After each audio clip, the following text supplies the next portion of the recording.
नाही तुझ काही मागत संपत्ती, आठवण चित्ती असो द्यावी. नाही तुझ काही मागत संपत्ती, आठवण चित्ती असो द्यावी. सरलिया भोग येईन शेवटी, पाया पेया भेटी अनुसंधाने.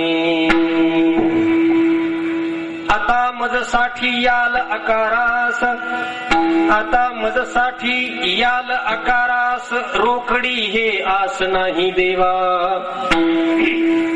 सरलिया भोग येईन शेवटी, पाया पेया भेटी अनुसंधाने. तुका म्हणे मुखी असो तुझे नाम, तुका म्हणे मुखी असो तुझे नाम, देईल तो श्रम देवो काळ. सरलिया भोग येईन शेवटी, पाया पेया भेटी अनुसंधाने. पांडुरंगा करू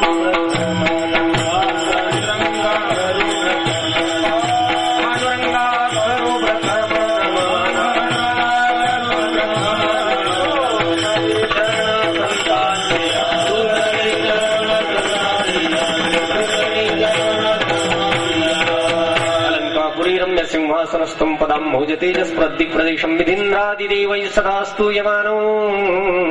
समाधिस्थ मूर्तिं भजे ज्ञानदेवं. नमो ज्ञानेश्वरा, नमो ज्ञानेश्वरा. निवृत्तिवदारा सोपानदेवा. मुक्ताबाई नमो. त्रिभुवन पावनी आद्यत्रय जननी देवाची. नमो सद्गुरु तुकया ज्ञानदीपा. नमो सद्गुरु सच्चिदानंद रूपा. नमो सद्गुरु भक्त कल्याण मूर्ती. नमो सद्गुरु भास्करा पूर्ण कीर्ती. नाही तुझ काही मागत संपत्ती, आठवण चित्ती असू द्यावी. सरलिया भोग येईन शेवटी, पाया पेया भेटी अनुसंधाने. मुक्त कैवल्य तेजोनिधी भगवान श्री ज्ञानोबराय, जगद्गुरु श्री संत तुकोबराय आदी करून सर्व संतांच्या चरणी साष्टांग नमन करून, सिद्ध साधक संत महंतांना वंदन करून, मायबाप श्रोत्यांना अभिवादन करून सेवेला सुरुवात करतो. या कलशपूर्व कीर्तन सेवेसाठी जगद्गुरु श्री संत तुकोबरायांचा अभंग आपल्या पुढे गायला. या अभंगामधून तुकोबराय भगवंताचं लक्ष आपल्याकडे वेधून घेण्याचा प्रयत्न करीत आहेत. तथाकथित भक्त मंडळीमध्ये आपलं असलेलं वेगळेपण भगवंताच्या निदर्शनास आणायचा प्रयत्न करीत आहेत. आपल्या ऐहिक आणि पारलौकिक जबाबदारीतून देवाला मुक्त करण्याची प्रतिज्ञा करीत आहेत आणि स्वतःच्या जीवनाची संपूर्ण जबाबदारी स्वतःला स्वीकारण्याची शक्ती सुद्धा व्यक्त करतायत.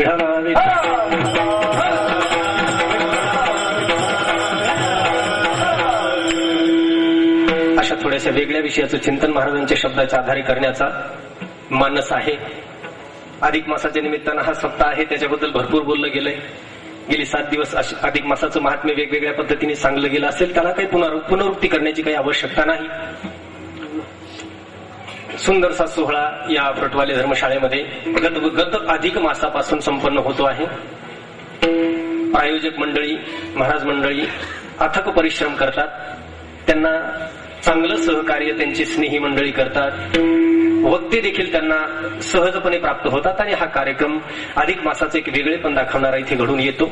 श्रोत्यांची उपस्थिती नेहमी उल्लेखनीय असते आणि हा एक चांगला सोहळा, आनंद सोहळा या पुरुषोत्तम मासाच्या निमित्ताने इथं संपन्न होतोय. उद्या काल आहे.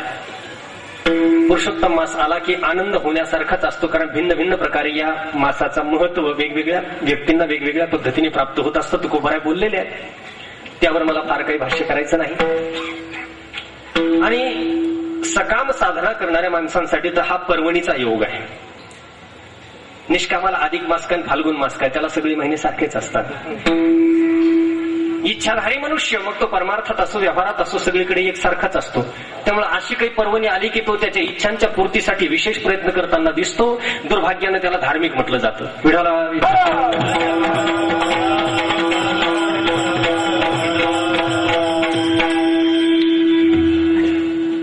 तो मुद्दा इथे क्रमप्राप्त नाही.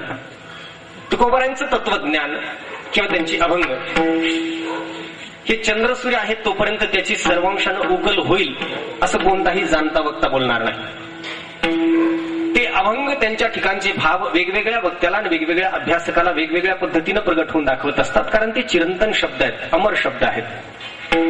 म्हणून एखादा अभंग एखाद्या वक्त्याला कसा दिसला यावरून तो सगळ्यांना तसाच दिसावा असा दुराग्रह असण्याचं काहीच कारण नाही.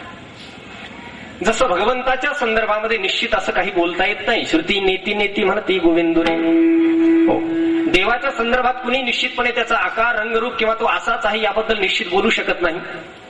तसं तुकोबारांच्या अभंगाच्या अर्थाच्या संदर्भामध्ये सुद्धा मतभेद असण्याचा संभव आहे आणि ते असणंच योग्य आहे. जर ते महाराजांचे अभंग किंवा शब्द सर्वांशानं आपल्या आकलनात आले तर आपण माणसंच राहणार नाही. म्हणजे जनावर हो असं मला म्हणायचं नाही. आपण त्यांच्या पात्रतेला जाऊ आणि मग आपल्याला त्या शब्दाचं महिमान कळेल. हो, तुका म्हणे अंगी भावे ते आपण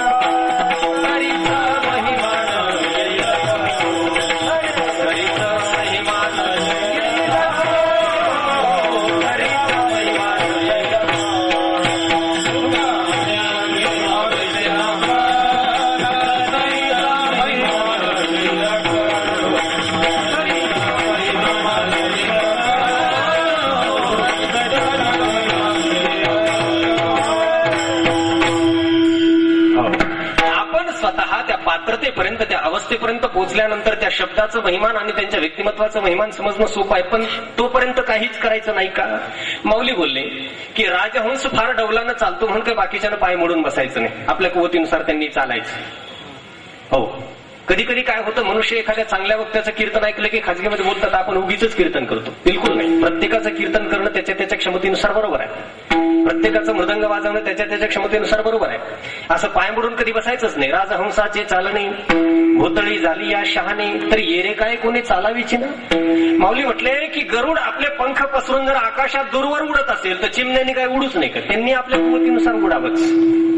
हो, क्षमता आपली किती आहे यापेक्षा ऊर्जा किती आहे भरारी घेण्याची यावर अवलंबून असते. पंख किती मोठे तो फक्त डामडौल झाला. हो, ज्याला ऍटिट्यूड नसेल ना तो काय भरारी घेणार आहे. मग दृष्टिकोन महत्वाचा आहे. तसं तुकोबारांच्या अभंगाशी लढिवाळपणा करण्याचा अधिकार त्यांनी सर्वांना देऊन टाकलेला. म्हणून ते अभंग दिसतात कसे ते मग मात्र एक आहे. तुकोबारांच्या अभंगाचे अर्थ जाणण्यासाठी मी जाणीवपूर्वक सांगेल काही अंशी तरी जीवन उद्ध्वस्त करायची तयारी लागते. विठाला विठाला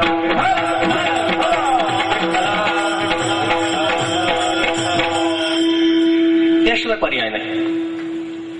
हो, अगदीच सर्व काही जशाला तसं आलबेल ठेवून अभंग समजतील शक्यता कमीच आहे. हो, जसं प्रसव वेदना काय आहेत ही जिनं प्रसवली किंवा प्रसव वेदनाच्या सामोरी जी स्त्री गेली तिलाच कळणार आहे. शब्दात प्रसव वेदना सांगता येत नाही. तसं महाराजांच्या अनुभवाच्या समकक्ष काही का होईना थोडेसे अनुभव जीवनात अनुसरावे लागतात. म्हणून त्यांचे शब्द काही वेगळे बोलून जातात. आणि परंपरेच्या दृष्टीने विचार जर केला, मी पुन्हा पुन्हा हा विषय बोलतोय की तुकोबारांचे अभंग हे स्वतः प्रमाण आहेत. त्यांना इतर प्रमाणाचे ते किंकर नाहीतच. हो, त्यांच्या अभंगाच्या पुराव्यासाठी जर आपल्याला इतर पुरावे शोधावे लागत असतील तर सरळ सिद्ध होतं की आपला त्यांच्या शब्दावर विश्वास नाही. पुरावा कधी लागतो? एखाद्या वक्त्याच्या वाक्यावर विश्वास नसेल तर त्याला पुष्टी देण्यासाठी पुरावे जमा केले जातात. दुर्भाग्यानं महाराजांच्या अभंगाच्या सिद्ध्यर्थ शेकडो ग्रंथांमधून पुराव्यांची रेलचेल केली जाण्याची परंपरा आपल्यात पडलेली. खरं तर ते स्वतः प्रमाण आहे. जेव्हा आपण त्याला पंचम वेद म्हणतो, वेद स्वतः प्रमाण आहे. वेदांच्या रुचांना कुठल्या प्रमाणाची गरज आहे? ते कुठल्या प्रमाणाचे किंकर आहेत. आणि जर आपण गाथेला स्वतः प्रमाणत्व देत असू तर तुकोबारांचे अभंग हे तुकोबारांच्या शब्दाच्या द्वारा सोडवणं जितकं प्रामाणिकपणाचं असेल तितकं प्रमाणाचा गोंधळ घालून विद्वत प्रदर्शनासाठी फक्त उपयुक्त ठरेल.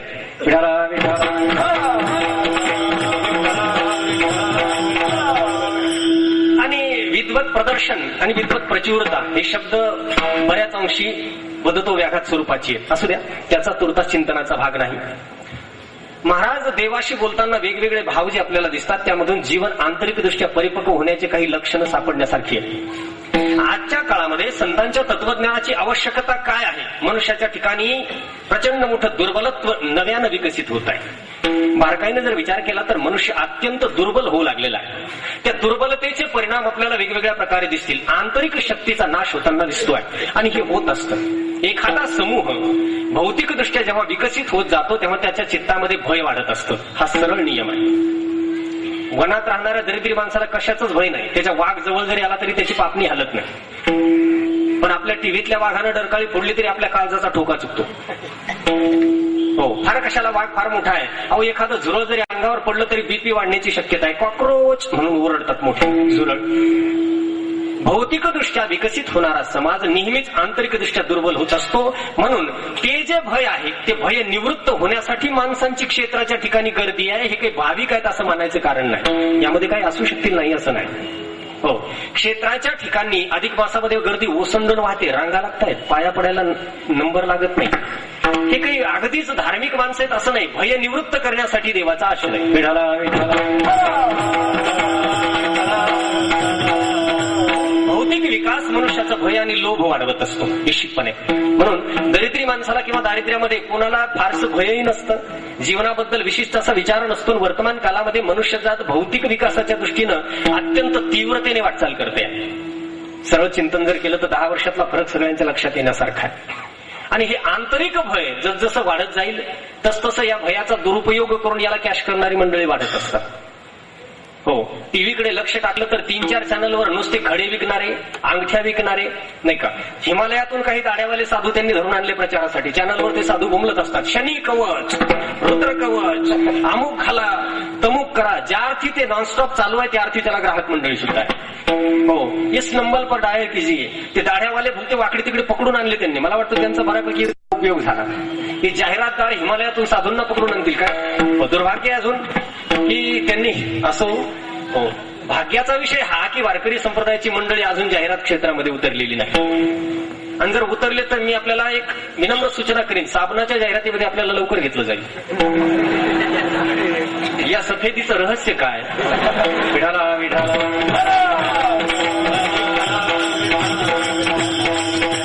हे जे भय आहे या भयातून निवृत्त होण्यासाठी परमार्थाचा हा जो डामडौल सर्वत्र दिसतोय, यावेळी तुकोबारांच्या तत्वज्ञानाची निश्चित आवश्यकता आहे. कारण ते आंतरिक परिपक्वता देणारं तत्वज्ञान आहे. सरळ सोप्या शब्दात बोलायचं तर मृत्यू भय आणि जीवनाबद्दलची चिंता संपून जाते. हे स्वानुभवानं बोलेल मी. हो, मी अनेक ठिकाणी बोललो की मला मृत्यूचं भय कोणी दाखवून द्यावं. हे स्वतःबद्दल का बोलू लागलो? कारण आपले अनुभव हे नेहमीच अत्यंत प्रामाणिक असतात. अगदी प्रल्हादापासून नचिकेतापासूनचे अनुभव तुम्हाला सांगून मी काय साधणार आहे?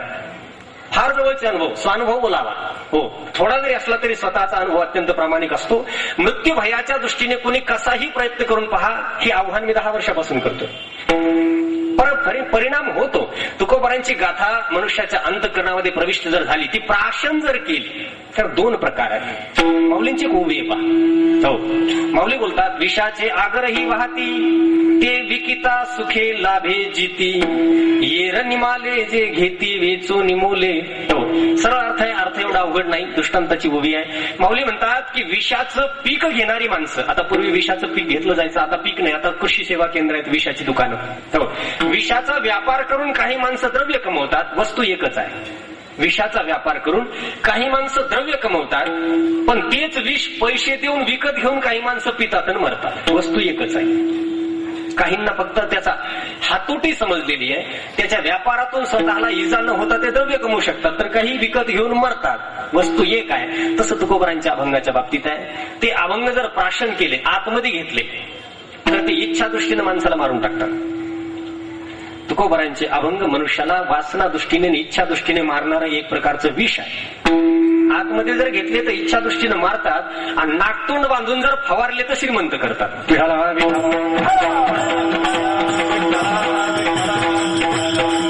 शेतकरी नाही का नाकतोंड बांधून, विषाशीच शेतकऱ्याचा संबंध ना, फवारा पाठीवर टाकायचा, पण अगदी नाकतोंड हातात ग्लव्ज घालायचे, आतमध्ये गेलं नाही पाहिजे.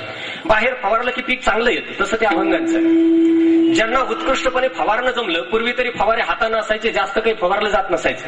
आता इलेक्ट्रिक फवारे निघाले, दिवसातून 50-50 टाक्या सुद्धा टाकता येतात. माझ्या म्हणण्याचा उद्देश जाणून घ्या. पूर्वी तरी एका गावात एकच कीर्तन करता यायचं. आता वाहनाच्या रस्त्याच्या सोयी झाल्यामुळे सकाळी एकीकडे फवारायचं, दुपारी अजून कुठेतरी फवारायचं, जमलं तर संध्याकाळी फवारायचं. ही फवारणी ज्यांना जमली ना, त्यांना त्याचा परी लोको वाट चातुर्य होईल सुखिया झालेला आहे. पण ही किती जरी बाह्य डामडौल वाढला तरी आंतरिक दृष्ट्या येणारी परिपक्वता ही त्याला प्राशन केल्यानंतरच मिळते. मागणी हा जो विषय आहे, मागणी या विषयाच्या संदर्भात तुकोबारांचं बोलणंच वेगळं आहे, फारच वेगळं आहे. महाराजांच्या मागणीच्या बाबतीमध्ये जे बोलणं आहे ते पाहून वाटतं की या माणसाला गरज तरी नसावी, नाही तर यांच्याकडे भरपूर तरी झालं असावं.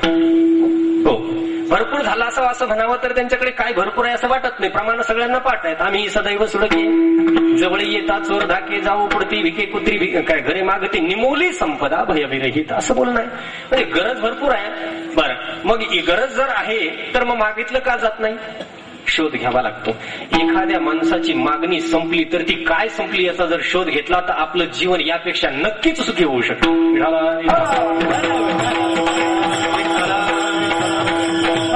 मागणीचा उद्भव नेमका कुठून होतो? आजचा दिवस मागणीचा म्हणून थप्पाच मारून ठेवलाय सप्ताहामध्ये कोणत्याही ठिकाणी. म्हणजे आजचा मागणीचा दिवस आहे आणि त्याच्याही पुढे जाऊन काल्याची कीर्तनकार याही पलीकडे जाऊन म्हणतात काला म्हणजे पगाराचा दिवस. अरे का रोजगार हमीवर होता 7 दिवस? पगाराचे दिवस म्हणजे काय? उगीच रूपक करायचं म्हणजे कोणताही शब्द कुठेही वापरायचा नाही. मागणी हा वारकरी संप्रदायाला कलंक आहे. संतांनी मागणीच्या संदर्भात अगदी सावध केलेला आहे. वडिलांची रीत दाखवून दिलेली आहे. तुकोबाराय बोलले देवा काही जर मागितलं तर माझ्या वडिलांच्या सर्व परंपरा काही मागणे हे आम्हा अनुचित. बोला काही मागणे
काही रुक्मांगदार्जन वशिष्ठ विभीषणादीन पुण्यानी माम परम भागवतान स्वरामी.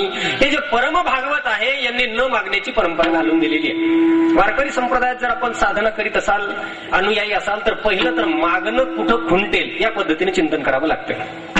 हा संप्रदाय देवाकडे मागणारांचा नाही. नाहीतरी मागणारा मनुष्य व्यवहारात असला काय प्रपंचात असला काय किंवा परमार्थात असला काय तो भक्ती ज्ञान उपासना नाही का ज्ञान कर्म आणि उपासना तिन्हीपैकी कोणत्याही साधनेतला साधक असू द्या मागणारा हा एकाच लायकीचा असतो. मागणी निर्माण झाली की त्याच्या स्वत्वाचा नाश त्यापासून सुरू होतो. मागणी माणसाच्या स्वचा नाश करणारा एक प्रकारची अंतःकरण वृत्ती आहे. वारकरी संप्रदायात जर आपण साधना करीत असाल अनुयायी असाल तर पहिलं तर मागणं कुठं खुंटेल या पद्धतीने चिंतन करावं लागतं. हा संप्रदाय देवाकडे मागणारांचा नाही. नाहीतरी मागणारा मनुष्य व्यवहारात असला काय प्रपंचात असला काय किंवा परमार्थात असला काय तो भक्ती ज्ञान उपासना नाही का ज्ञान कर्म आणि उपासना तिन्हीपैकी कोणत्याही साधनेतला साधक असू द्या मागणारा हा एकाच लायकीचा असतो. मागणी निर्माण झाली की त्याच्या स्वत्वाचा नाश त्यापासून सुरू होतो. मागणी माणसाच्या स्वचा नाश करणारा एक प्रकारची अंतःकरण वृत्ती आहे. ही सवय लागली कशी?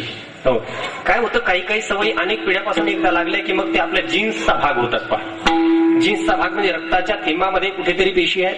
त्या पेशीमध्ये क्रोमोझोम आहेत. त्या क्रोमोझोम मध्ये कुठेतरी जीन आहेत आणि एकदा नवीन जीन निर्माण झाला की त्या माणसाचं तोंड तापलं तरी सुद्धा मन मागतच असते विठाला विठाला. त्याची मागणी नेहमी टवटवीत आणि तरुण असते. आणि हे झालं कसं असेल चिंतन करतो आपणही करा चिंतन की मनुष्याला मागायची सवय का लागली असावी. देवापुढे दर्शन करताना किंवा डोकं टेकवताना सुद्धा तोंडानं काही जरी मागत नसला तरी त्याचं मन अनंत मागण्यांचं भेंडोळ देवाच्या पुढे मांडते. हो मन आप बोलत असते जरा लक्ष द्या. काही नाही म्हटलं तरी देवा सुखाचं ठेव एवढं तरी म्हणतायच. हो बरं काहीच नाही मागितलं फारच कीर्तन ऐकणारा परिपक्व असला किंवा परिपक्व असली तर ती काय म्हणते माहिती आहे. परवाच एक बाई वैष्णोदेवीला जाऊन आली. तिने मला फोनवर सांगितलं महाराज मी देवाला काहीच मागितलं नाही. मी म्हटलं फक्त आता जे आहे ना या असंच राहू दे. हे मागणंच आहे. विठाला विठाला आहे ती परिस्थिती अशीच राहू दे, अगदी स्थिर राहू दे, यामध्ये काही कमी जास्त होऊ देऊ नको, हेही मागण्याचे. म्हणजे नवं काही मागितलं नाही, पण आहे त्याचं संरक्षण करायची जबाबदारी त्याच्यावर टाकलीच. येते कुठून ही रक्ताच्या थेंबापर्यंत मागणी शिरली कशी? मागणीचा कलंक लावून आपण आपल्या साधनेचा नाश करतोय. माऊलींच्या म्हणण्याप्रमाणे विचार जर केला तर कल्पतरू आपल्याला सापडला, आपण त्याचे तुकडे तुकडे केले, त्याचे फाटे केले आणि झाडाला कुंपण शेताला कुंपण घातलं, असं हास्यास्पद आहे. हो, परिसाचा मोठा दगड सापडला, त्याच्या फाडी तोडी केल्यानं फाउंडेशन भरलं घराचं. तसं साधनेकडे प्रवृत्ती होणं एकतर भाग्याचं लक्षण आहे. कोणत्या साधनेमध्ये परमार्थाकडे येणे पुण्याचं भाग्याचं लक्षण आहे. आणि ते भाग्य प्राप्त झालं की त्याला मागणीचा कलंक किंवा काळा तीट लावून आपण त्याला कलंकित करणं म्हणजे आपल्या चांगल्या पर्वणीचा नाश आहे एक प्रकारचा. पण मागितल्याशिवाय होत नाही. मी चिंतन केलं वैयक्तिक की हे आपल्याला आपल्या रक्ताच्या थेंबापर्यंत मागणी पोहोचली कशी. हजारो वर्षापासून आणि अनंत काळापासून कोणतंही वैदिक किंवा लौकिक कर्म करताना मागायची आपल्याला सवय लावली गेली. हेतू पुरस्सर विठाला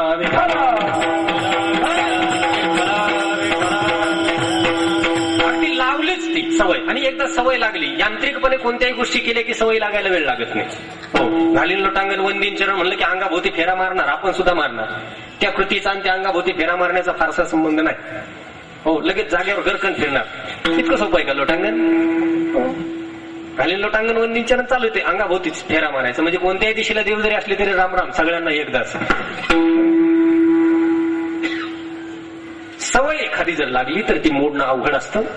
आणि दुर्दैवानं म्हणा किंवा काळाची गरज होती म्हणा, कोणतंही धार्मिक कार्य कर्मकांडाचं कार्य आपण करायला निघालो की आपल्या हातावर पाणी टाकलं गेलं, त्याच्या 4 अक्षता टाकल्या गेल्या आणि विशिष्ट प्रकारचा लांबलचक संकल्प आपल्याकडून वदवून घेतला गेला आणि ती कृती मागणीनं कलंकित करून तिचा नाश केला गेला.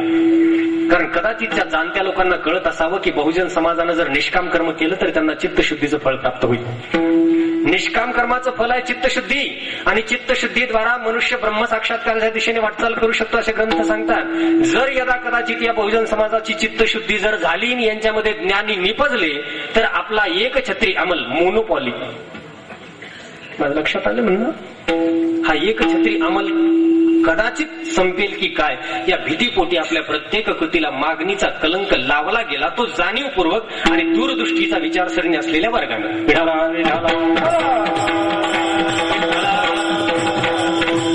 एक प्रतिज्ञा नक्कीच करावी, जो माळकरी वारकरी आणि तुकोबऱ्यांना मानणार आहे त्यानं आपल्या जिभेवर नियंत्रण ठेवावं आणि मागणी प्रगटच होऊ देऊ नये. पण ती काही जिभेतून प्रगट होत नाही. अधिक पोस्टमॉर्टम केलं तर मागणी निघते कुठून, ती कोणती असू द्या, मागणी निघते कुठून बरं? तिचा उद्भव होतोच कसा? त्याचं कारण आहे, मागणीचा उद्भव होतो, चिंतन करा आपल्या लक्षात येईल. स्वभिन्न वस्तूला महात्म्य प्राप्त झालं की मागणीचा उद्भव होतो. आपल्यापेक्षा भिन्न वस्तू किंवा आपल्यापेक्षा भिन्न व्यक्ती आपल्यासाठी महत्वाच्या झाल्या, मागणीचा उद्भव होतो. अजून स्पष्ट सांगेल, मनुष्य जीवनामध्ये मागणीचा उद्भव किंवा जन्म जर होत असेल तर केवळ स्वाभिमानाच्या अभावामध्ये. विठाला विठाला वासना हे स्वरूप आहे अंतःकरणाचं. वासना असणं स्वाभाविक आहे, इच्छा असणं सुद्धा स्वाभाविक आहे. वासना परिपक्व झाली आणि एखाद्या विषयाच्या दिशेने जास्त धावू लागली की त्याला आपण इच्छा बोलू. हो, इच्छा अधिक तरुण झाली की तिला कामाचं स्वरूप येतंय वगैरे वगैरे. पण वासना असणं ठीक आहे, पण वासना आणि प्रत्यक्ष मागणी याच्यामध्ये फार मोठं अंतर आहे. त्याच्यामध्ये वासनेला प्रतिबंध करता येतं. हो, करताच येतं, एक प्रयोग आहे आपल्यावर. एखादी वासना होणं आणि तिचं रूपांतर मागणीमध्ये होणं याच्यामध्ये बराच प्रतिबंध आहे की नाही होऊ देत आहे. प्रतिबंध करता येतो. वासनेची मागणी कधी होते? वासना ठीक आहे हो, पण वासना जेव्हा याचना होऊ लागते तेव्हा तिचं रूपांतर मागणीमध्ये होतं. कशालाही महत्व आहे आपल्या जीवनामध्ये. आपण सोडून उरलेल्या सगळ्याच गोष्टीला महत्व आहे.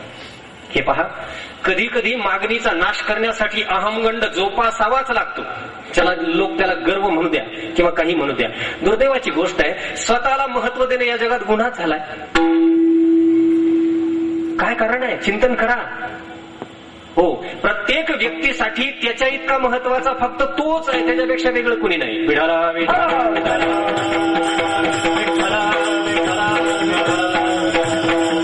स्वतःला महत्व देणं का गुन्हा झालाय कळत नाही. स्वतःला कोणी महत्व द्यायला राजीच नाही. स्वभिन्न वस्तूला महत्व देणं ही एक प्रकारची प्रथा होऊ लागलेली आहे. हो, पहिलं महत्व स्वतःला आहे. जन्मल्यापासून येणे एकले हो जाणे ही शेवटी. जन्मल्यापासून सोबत कोण? आपले आपणच. सुखात सोबत आपणच, दुःखात सोबत आपणच, मरताना सोबत आपणच. जे काही आहे ते सभिन्न आहे, ते व्यभिचारी आहे, नित्य सोबत राहणार नाही. म्हणून स्वतःला विशेष महत्व देणं अजिबात गुन्हा नाही. नाहीतरी उपनिषद सांगतात काय वेगळं, तत्वमसि. अहम ब्रह्मास्मी हा शब्द वाटताना गर्विष्ठ वाटतो, पण ते महावाक्य आहे. विठाला विठाला विठाला. आणि या अहम ब्रह्मास्मीचं निधिध्यासन करणं म्हणजे आत्मबोधाकडे किंवा परब्रह्माच्या अनुभवाकडे जाणं किंवा साक्षात अपरोक्ष वगैरे जे काही पारिभाषिक शब्द वापरले जातात, हो, मला ते तशाला तशी वापरायची थोडी लज्जा वाटते. कारण सगळे पारंपरिक शब्द तशाला तसेच बोलेल तर माझं कम्प्युटर होईल. मी जिवंत माणूस आहे. देवानं मला एक स्वतंत्र बुद्धी दिली आहे, एक स्वतंत्र मन दिलंय, एक विचारसरणी दिली, आणि जी सामुग्री त्यानं मला दिली त्याला कुलप ठोकून तयार सामुग्रीवर जीवन जगायला मी काय आईत खाऊ नाही. मी पुन्हा सांगेन, जी सामुग्री या पिंडामध्ये त्यानं भरली त्याचा उपयोग न करता 3 पिढ्यापासून आलेली टिपणच मी जर 4थ्या पिढीत घेऊन जात असेल,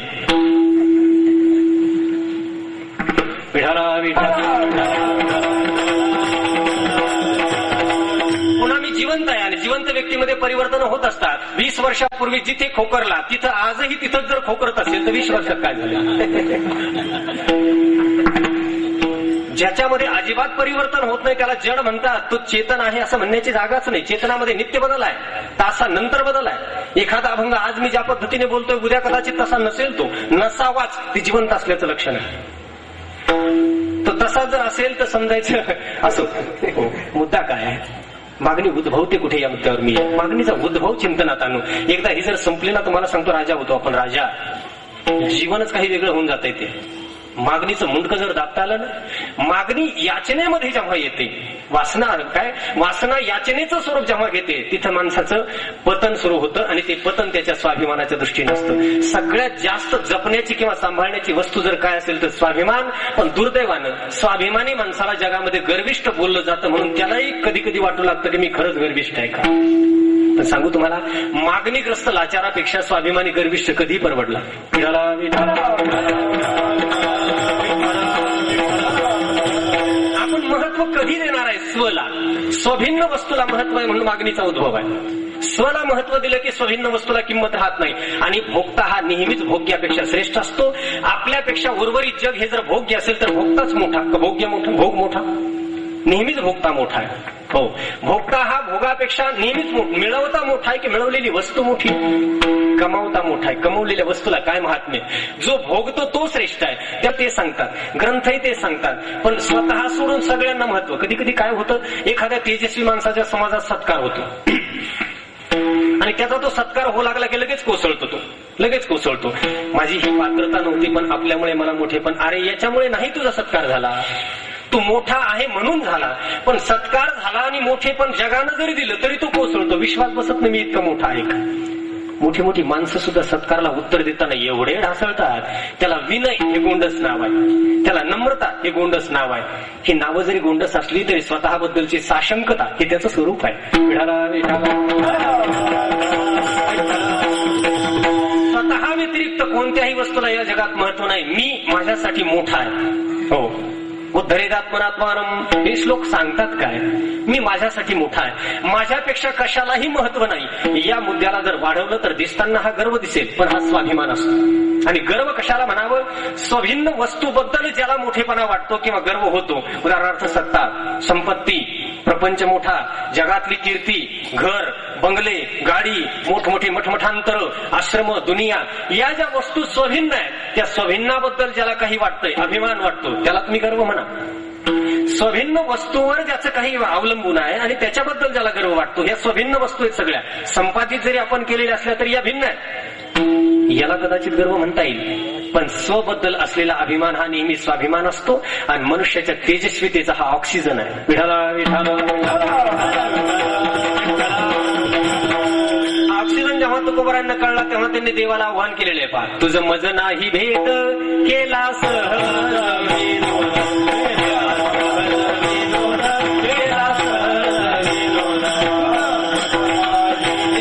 तुझं मज नाही भेद होता, सहज विनोद, भेद नाही, फरक नाही, वेदना ही सर्वात्मना, भेद नाही, फार काय सांगावं, तुझं देव पण आमच्यावर अवलंबून आहे, ही भाषा आहे. स्वबद्दलचा विश्वास वाढल्यानंतरच्या गोष्टी आहेत. आमची भावे तुझं देव पण हो, हे का विसरून राहिलासी, हो याची लागी भक्ती जगी रुढवावया ख्याती, हो तुझं मोठेपण वाढावं म्हणून केलेला आम्ही हा विनोद आहे. स्वाभिमानाची जाणीव होणं मनुष्य जीवनातील भाग्याचं लक्षण आहे. पाय एकदा स्वची जाणीव झाली की वासना जरी असल्या तरी त्याचं रूपांतर याचनेमध्ये होत नाही, मागणीत होत नाही. असं नाही की जो मागत नाही त्याच्याकडे वासना नाही असं समजू नका, इच्छा त्याच्याकडे आहे, इच्छा नाही असं नाही. अगदीच निर्वासन चित्त झाल्यानंतरची गोष्ट वेगळी आहे. प्रत्येक मागणाऱ्याकडे इच्छा आहे आणि जो काहीच मागत नाही त्याच्याकडे इच्छा नाही असं मानायचं कारण नाही. तुकोबाराय कबुली देतात, अनुचित आहे मागणं, हे आम्हाला अनुचित आहे. का? आमच्या वडिलांची ती रीत नाही, हो अनुचित आहे. एखादा माळकऱ्याचा मुलगा म्हणेल नाही हो हो एवढा महिना तरी आम्हाला पाळला पाहिजे, कारण माझे वडील माळकरी आहेत आणि आमच्याकडे माळेचे नियम पाळले जातात. माझ्या गळ्यात जरी नसली आणि आता मला इच्छा जरी असली तरी हा महिना आमच्यात पाळला जातो बा, श्रावण महिना, अधिक महिना. हे मी कशाच्या संदर्भात बोलते आपल्या लक्षात आलं असेल. माळकऱ्याचे पोरं पाळतात कधी कधी, नाही नेहमीच पाळत असावी. इच्छा आहे हो, फार पुढे जाऊन सांगू, इच्छांना मर्यादाच नाही. हो द्रौपदीची इच्छा सर्व इच्छांची व्याप्ती सांगायला पुरेशी आहे. इच्छा काय होईल याला नेम नाही, पण इच्छा जरी झाली, हो ते कबीरदासजींचा दोहा, दिल गया तो जाने दो मत जाने दो शरीर, ना खेचे कमान तो कहा लगेगा तीर. मन गेलं ना जाऊ द्या, ते जातच असतं. हो मन जाणं हा मनाचा आणि इच्छेचा स्वभाव आहे, मात्र त्याप्रमाणे कृती न घडणं इथे नियंत्रण करता येईल.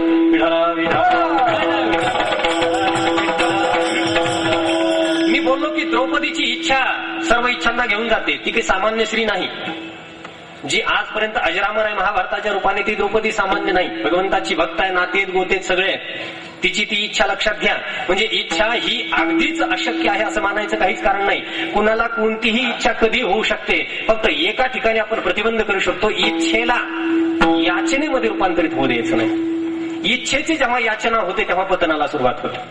नाथ बोलले की बुद्धीमध्ये जरी काही मानस पाप जरी घडले, मानसिक पाप, कायिक वाचिक मानसिक वगैरे आपण बोलतो, हो मानसिक पापाचा एवढा दोष नाही. नाथ बोलले हो की जे हेतुपुरस्सर किंवा बुद्धिपूर्वक केलेलं आहे ते भोगावं लागतंय, पण बुद्धीला विद्यमान नसताना मनात अनेक इच्छा येऊन जातात, त्या इच्छा प्रतिबंध करता येत नाहीत आणि त्याचं पाप एवढं लागत नाही. हो द्रौपदीची इच्छा पुन्हा पुन्हा लक्षात घ्या, का तिचा उल्लेखच करू, कशाला करायचं, आपण जाणती माणसं आहे, आपल्याला माहिती आहे ती कोणती इच्छा आहे की जी आपल्याला आज जरी ऐकलं तरी वाईट वाटतं. कशालाच असं वाटलं असेल व द्रौपदीला, काय काम होतं का बरं वाटायचं. तिथे एक आहे का 6 मोबाईल वेगवेगळ्या सिम कार्डचे, तरी पहा ना आपल्या जवळचा मोबाईल दुसऱ्याचा आवडतो. इच्छा आहे, इच्छा होणं का लगेच चोरायचा, आवडला म्हणजे लगेच चोरायचा. आवडू इच्छा होऊ शकते, पण इच्छेला प्रतिबंध करता येतो. हो मात्र तो प्रतिबंध सहसा न केल्यामुळे जेव्हा इच्छा याचनेमध्ये रूपांतरित होते, मागणीमध्ये रूपांतरित होते, त्याच्यानंतर पतनाची सुरुवात होते आणि त्या याचनेच्या द्वारा, मागणीच्या द्वारा मनुष्य जीवनामध्ये हो हीनत्व आणि हीन वृत्तीचा उदय होतो.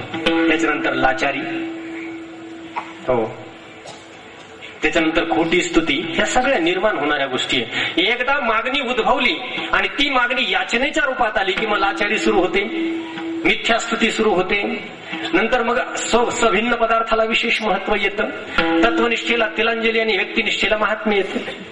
मागणाऱ्या माणसाला तत्वनिष्ठेपेक्षा व्यक्तिनिष्ठा फार महत्वाची असते, कारण माणसं सांभाळले तरच मागण्या पूर्ण होती. माणसाच्या पलीकडे देव. मी बोललो देवाला मागणारा काय, माणसांना मागणारा काय, फार फरक नाही. थोडस हीन वाक्य बोलतो, सिग्नलवर उभा राहिलेला भिकारी काय आणि देवाच्या दारात बसलेला भिकारी काय, दर्जामध्ये काहीच फरक नाही.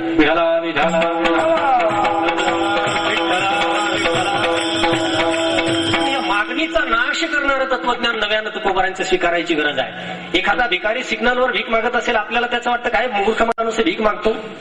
आपण पाहिलेली चित्र आहे हो की त्याच प्रकारची भीक मागणं, फक्त थोडा गेटअप बदलून. अशी तर रायरन आमच्याकडे मराठवाड्यात भरपूर आहे. ते वेगवेगळे रुपये, बहुरूपी वेगवेगळे रुपये घेऊन भीक मागतात. छोटासा 2.5-5 रुपयाचा झेंडा खांद्यावर घ्यायचा, गंध स्वस्त आहे, येव्हाना स्वस्त आहे, अजून थोडस ग्लोबलायझेशन नंतर भाव वाढला त्याचा. हो, कारण ग्राहक वाढले की भाव वाढत असतो. मालाला उठाव वाढला की नक्की त्याचा भाव वाढतो. हो, एक 2-5 रुपयाचा गंध, एक छोटीशी पताका खांद्यावर आणि वारकऱ्याचं प्रतिनिधित्व करणारा एखादा जर प्रौढ नागरिक पुण्याच्या वेगवेगळ्या गल्ल्यांमध्ये 10-5 पैसे जर मागत असेल तर लज्जा वाटते की हे वारकरी संप्रदायाचे प्रतिनिधी आहेत. विठाला विठाला विठाला रडणारी आहेत आणि यांच्या येण्यानं देवाला फार सुख वाटत असेल असं मला वाटत नाही. विठाला विठाला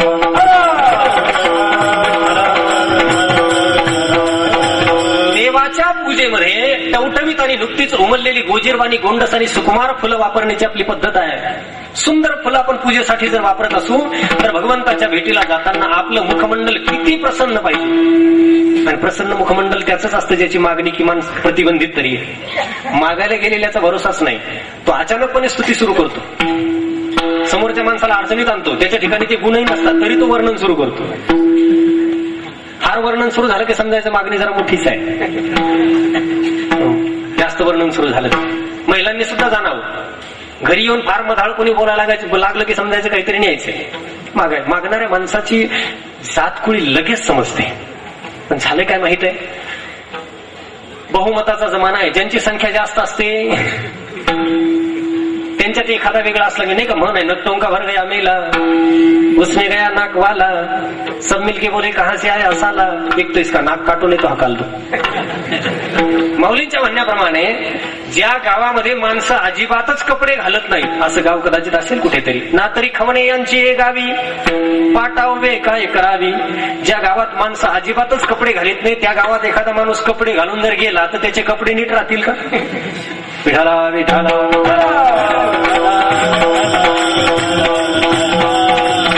या मागणीला प्रतिबंध करणं भक्तीची पहिली सुरुवात आहे. महाराजांच्या बोलण्याप्रमाणे तुकोबारांचं तत्वज्ञान मागणीला थांबवायला सांगतं. हो, बिलकुल नाही. आपल्या मागणीचा अंश सुद्धा देवाला कळू नये. प्रतिबंध करता येतो पण त्याच्यासाठी स्वचा विकास करावा लागतो. स्व मागणी वासना याचनेच्या स्वरूपात येण्याच्या अगोदर तिला प्रतिबंध जो करतो त्याला स्व. लोक त्याला गर्व म्हणू द्या. जी शक्ती आपल्या जीवनाला बदलून टाकते त्याला लोक काय नाव देतात, त्याला काय अर्थ आहे. तुमच्या कोणत्याही वृत्तीला ज्याच्यावर तुमचा पूर्ण विश्वास आहे त्याला लोक काय म्हणतात त्याच्याशी काय कारण आहे. त्यांना जर ऊर्जा मिळत असेल तर लोक काय म्हणतील, हे फारच गर्विष्ठ आहेत बा. मग नवलच आहे जगामध्ये. स्वाभिमानी वागणं सुद्धा गर्विष्ठपणा मानला जाऊ लागला आणि लाचार वागणं विनम्रता मानली. काय त्यांची कमाल आहे. खरंच भेटलो की पायाच पडतात. नंबर 1चा लाचार समजा. भेटलं की पाया पडतो ना, अगदी समजायचं की बरंच काही साधायचंय. त्याच्यामुळे सुरुवातच अशी चालली. हो, बरंच काही साधायचं. सांभाळून खेळणारा बॅट्समन कधी 6 मारीन सांगता येत नाही. पटापट मारामारी करणारा कदाचित लवकर आउट होऊ शकतो. म्हणून दीर्घकालीन संबंध जोपासणाऱ्या माणसापासून सावध राहा. विठाला विठाला भाषाच काही वेगळी तुकोबारांची परिपक्व होत गेलेली आहे. एकसारखी नाहीये, त्यामुळे एकसारखी असणारच नाही. ज्याच्यामध्ये नित्य वर्धष्णुता आहे, नित्य विकास आहे. कधी कधी मागणी थांबल्यासारखी दिसते अपघाताने. हे एक नवल सांगतो. हो, काहींची मागणी कुंठित झालेली दिसते पण कधी माहित आहे, सौचिवे खाके बिल्ली हजको चली. सगळं काही सुरक्षित. मी आधी नाही बोललो का, किती वेळा ती बिचारी बोलली की मी देवाला काहीच मागितलं नाही महाराज, पण आहे ते असंच राहू दे हे मागितलं. म्हणजे जरा सुरक्षा झालेली दिसली की मग त्या सुरक्षेच्या जोरावर मग मागण्या बंद झाल्याचा आविर्भाव आणला जाऊ शकतो. हे जरा वेगळं काम आहे. असंही कुठे कुठे आपल्याला दिसतं. हो, आगीवर उभं राहून त्या अग्नीचे चटके सोसून जो मागणी थांबवतोय आणि शीतलतेला नाकारतोय त्याची मागणी महत्वाची आहे. बारकाईने चिंतन करूया. एक गोष्ट लक्षात घ्या, मागण्या ज्या बाहेर पडतात त्याचं संश्लेषण विश्लेषण करून पहा, त्याचं वर्गीकरण करा आणि शक्यतोवर 99% मागण्यांना थांबवायचा प्रयत्न करा. जीवन काही वेगळंच होईल. थांबवाय बिलकुल बाहेर येऊ द्यायची नाही. आणि त्यातली त्यात मागणीच्या वेळी आपण आपला स्वाभिमान पणाला लावत असतो आणि घाण टाकत असतो. गहाण ज्याला म्हटलं जातं, याचा थोडासा विचार ठेवावा. आणि सहजासहजी स्वाभिमान जो गहाण टाकत नाही त्याचीच दखल या जगात घेतली जाते. सिकंदर पौरुसाची कथा आहे, माहिती आपल्याला. प्राणावर भेटलं तरी मला जीवदान नाही पाहिजे असं तो बोलतोय. पौरस अशा माणसाला कुणी जिंकू शकत नाही, अशांना कुणी मारू पण शकत नाही. नाहीतरी जीवदान देणारा देवाचा दुसरा कोण जीवदान देणार आहे. आम्ही त्याला जीवदान दिलं का उपकार करतो. उपकार करतो. उपकाराखाली दबलेला माणूस जिवंतच कसा असतो मला समजत नाही. हे उपकाराचं कामच अवघड आहे. हो, तुम्ही कदाचित वाघाला कमी घाबरा पण उपकाराला जास्त घाबरा. सहजासहजी कोणाचे उपकार घेऊ नका, मी तुम्हाला अनुभवानं सांगेन. कारण जेव्हा एखाद्याचे उपकार आपण घेत असतो तेव्हा आयुष्यभरासाठी त्या व्यक्तीचे मांडलिक होतो हे आपल्या लक्षात कसं येत नाही. विढाला मग ह्या असे उपकार करणाऱ्याच्या झुंडीच्या झुंडी तुकोबरांच्याकडे यायच्या काय कमी येतात लोक? तुम्ही नुसते साधू व्हा, देणाऱ्यांची संख्या काय कमी आहे जगात? होत आहे. एवढे देणारे निर्माण होतात ना, घेणाऱ्याची जोडी कमी पडेल. म्हणूनच कदाचित म्हण असेल, देणाऱ्याचे हात हजारो दुबळी माझी जोडी. हे काही प्रमाण नाही बरं, हे कुणीतरी लिहिलेलं आहे. हो, घेणारा कमी पडेल एवढे देणारे आहेत. युक्त्या आणि क्लुप्त्या वापरायची गरजच नाही. मी काय म्हणतो, मागणीच मागायची ना, मग तिला इतकं गोंडस कशाला करायचं? आहेत सगळ्या मागण्याच आहेत, पण त्याला धार्मिकतेचं बोलय. जसं औषधाच्या गोळ्याला साखरेचं अवगुंठन असतं ना, वरून गोड लागली पाहिजे, वेगवेगळी नावं दिली जातात. मग त्या मागणीला धार्मिक कार्य नाही का, पारमार्थिक कार्य, स्मरणार्थ कार्य, प्रित्यर्थ कार्य, बाबा बाबा ते वेगवेगळी नामावली. हो, माता पित्यांच्या स्मरणार्थ, अमक्याच्या स्मरणार्थ, तमक्याच्या, हे मागणीचेच वेगवेगळे प्रकार आहेत, वेगळं काही नाही. हो, आणि मागणी कुंठित जोवर होत नाही तोवर तुकोबारांना आपण आवडुकीने सांगता येत नाही. देणाऱ्याच्या टोळ्या त्यांच्याकडे धावायचं, घ्या घ्या घ्या. नवलाई आहे, चिंतन केलं तर लक्षात येतंय. पुन्हा पुन्हा हा विषय मी पुढे काढतोय कारण हा अजून परिपक्वपणे कुणी याच्यावर चिंतन केलं असेल मला वाटत नाही. शिवाजी सारखा राजा ज्या तुकोबारांच्या अंकित होतोय, किंबहुना मानतोय तरी किमान, शिष्य आहे की नाही मला त्याच्याशी काही घेणं देणं नाही. त्यांच्या शिष्य असण्या नसण्यावर तुकोबारांचं मोठेपण अवलंबून नाही. अरे ते स्वयंभू सूर्य आहे, त्यांना का वेगळ्या प्रकाशानं परप्रकाशित व्हायची गरज आहे? हो, सूर्य तेजासाठी कुणाची जोडीदारी पाहतोय का? हो, ना तरी भानू हा तेजे, ना पेक्षी विरजे, का सिंह हा न देखिजे जावळिया. सूर्य तेजासाठी कुणाची उसनवारी मागत नाही आणि सिंह वनामध्ये फिरताना जोडीदार पाहत नाही. का पाहतो? का पाहतो सिंह जोडीदार? सिंहाच्या संघटन डोळ्या नसतात अशा काही, कळप. सिंहाचे कळप नसतात. मग कळप कुणाचे असतात? कोले, लांडगे. का बरं कळप असतात? कळप हा निर्माणच का होतो? अनेक असुरक्षित लोकांनी, अनेक असुरक्षित पिंडांनी म्हणू आपण, लोकांनी म्हणण्यापेक्षा, कारण प्राण्यांच्या संदर्भात आपलं चाललंय. कळप निर्माण का होतात? अनेक असुरक्षित आणि भेदरलेल्या पिंडांनी एकत्र येऊन सुरक्षेचा आभास निर्माण करणं म्हणजे कळप. त्याला अलीकडे गोंडस नाव आहे, संघटन. सिंहाला गरज नाही, सूर्याला सुद्धा तेजाची गरज नाही. तसं तुकोबारांचं तेज अधिक चमकून दिसावं म्हणून कुठल्या ओपसराचं बळ घ्यायची गरज नाही. ओपसर्याचे बळ घेऊन मिरवे कीळ, तैसे रत्न नव्हे निखिळ चक्रवर्ती. हा ज्ञानोपराय निवृत्तीनाथांच्या बाबतीमध्ये, आपल्या गुरूंच्या बाबतीमध्ये बोलतात की ओपसर नावाचं जे, आता हे कसं म्हणावं, एखादं रत्न आहे, त्या रत्नाची जेव्हा अंगठी तयार केली जाते ना, अंगठीमध्ये रत्न बसवतात. हो नाही का, उंगली में अंगूठी, अंगूठी में नगीना असं म्हणतात ना त्याला. तर ते रत्न जेव्हा त्या अंगठीमध्ये बसवलं जातं तेव्हा त्या रत्नाची प्रभा अधिक चमकून दिसावी म्हणून त्या खोबणीमध्ये पातळ पापुद्रा पत्र्याचा लावला जातो.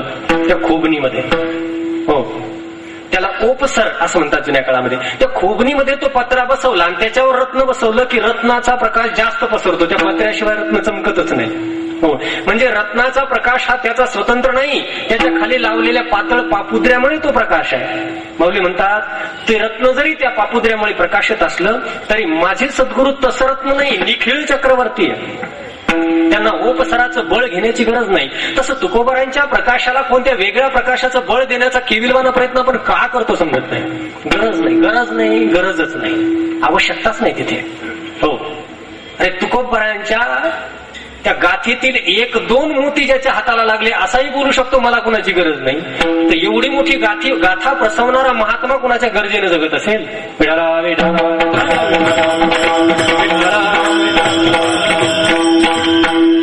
शिवराय मानत होते इथपर्यंत ठीक आहे, गुरु शिष्यपणाच्या नात्याविषयी मला काही घेणं देणं नाही. एवढा मोठा राजा स्वाधीन आहे, किती अनुकूल परिस्थिती आहे, किती अनुकूल आहे. राजा स्वाधीन आहे, कायद्याचं राज्य नाही, काही नाही, त्यांचंच राज्य आहे, सरंजामशाही एकट्याच.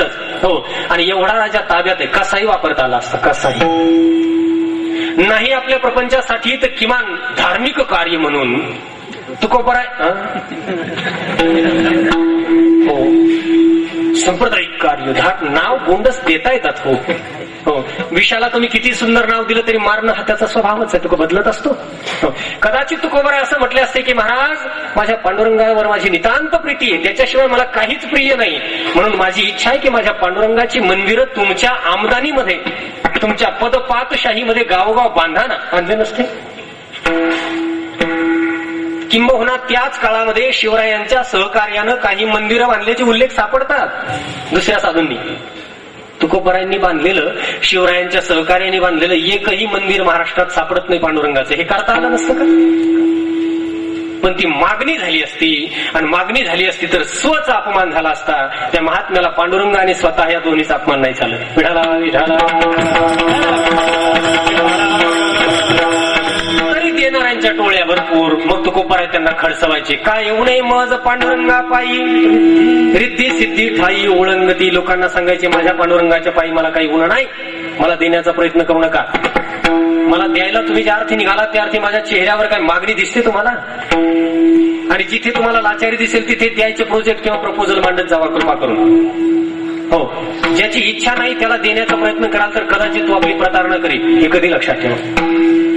कदाचित प्रतारणा होण्याचा संभव आहे. एकदा तो नाही म्हणेल, दुसऱ्यांदा नाही म्हणेल, तिसऱ्यांदा तुमचा आग्रह जर वाढला तर तो आबरू घेईल.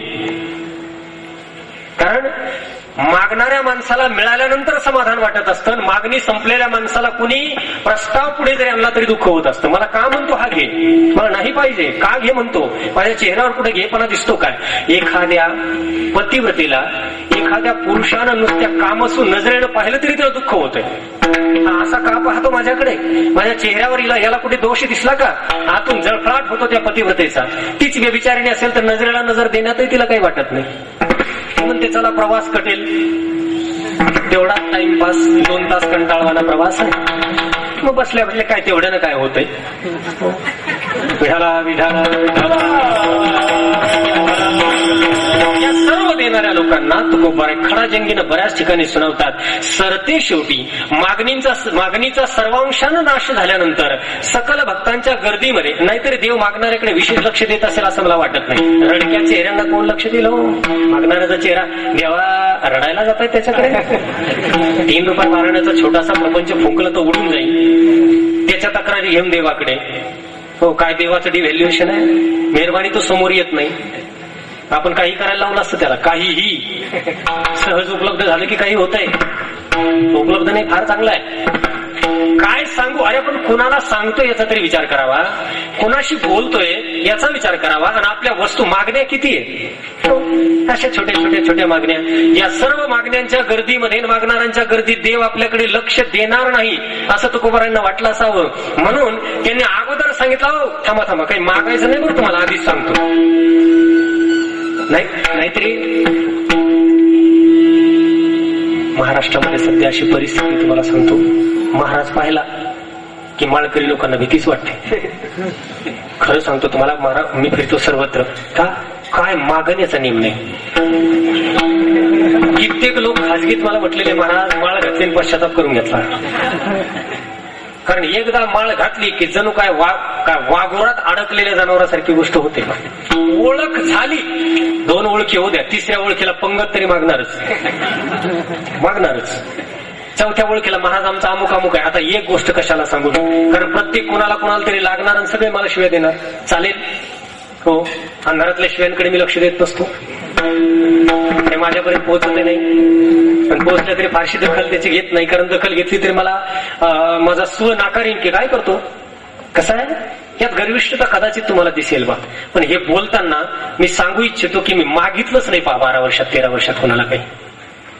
हा दावा कदाचित कुणी खोडून काढायचा प्रयत्न करीन. सोडून बोला. हो परमार्थ पणाला लावून, देव पणाला लावून कधीच नाही. आता मागून सगळं बरोबर झालं, हट आम्हाला हे जमत नाही ते जमत नाही, सौच वेखा की बिल्ली हचकोची. प्रचंड प्रॉपर्टी जमा झाली. हो आता मरेपर्यंत जमण्यासारखं आहे बरं का, हे चालत नाही आम्हाला, ते जमत नाही. आणि हे कोट्यावधी कुठं. विठाला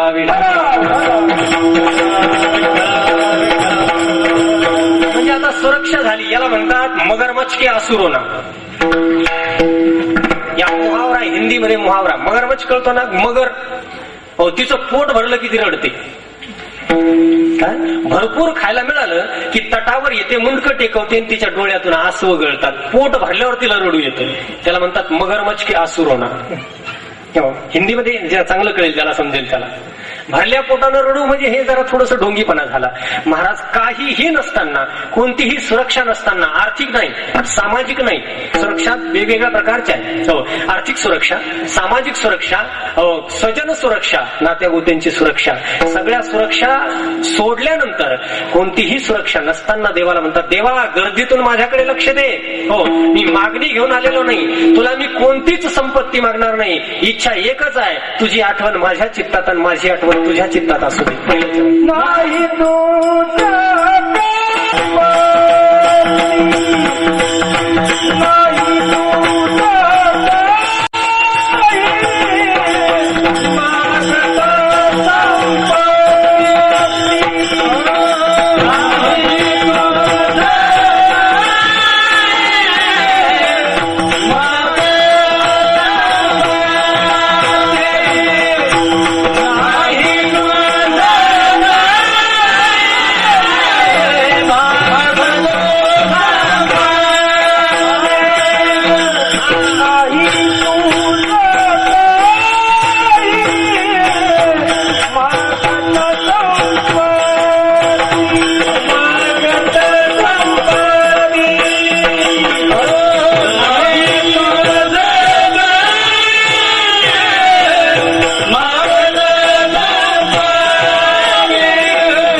सगळ्या भूमिकेच्या विरुद्धच बोलणं दिसतंय.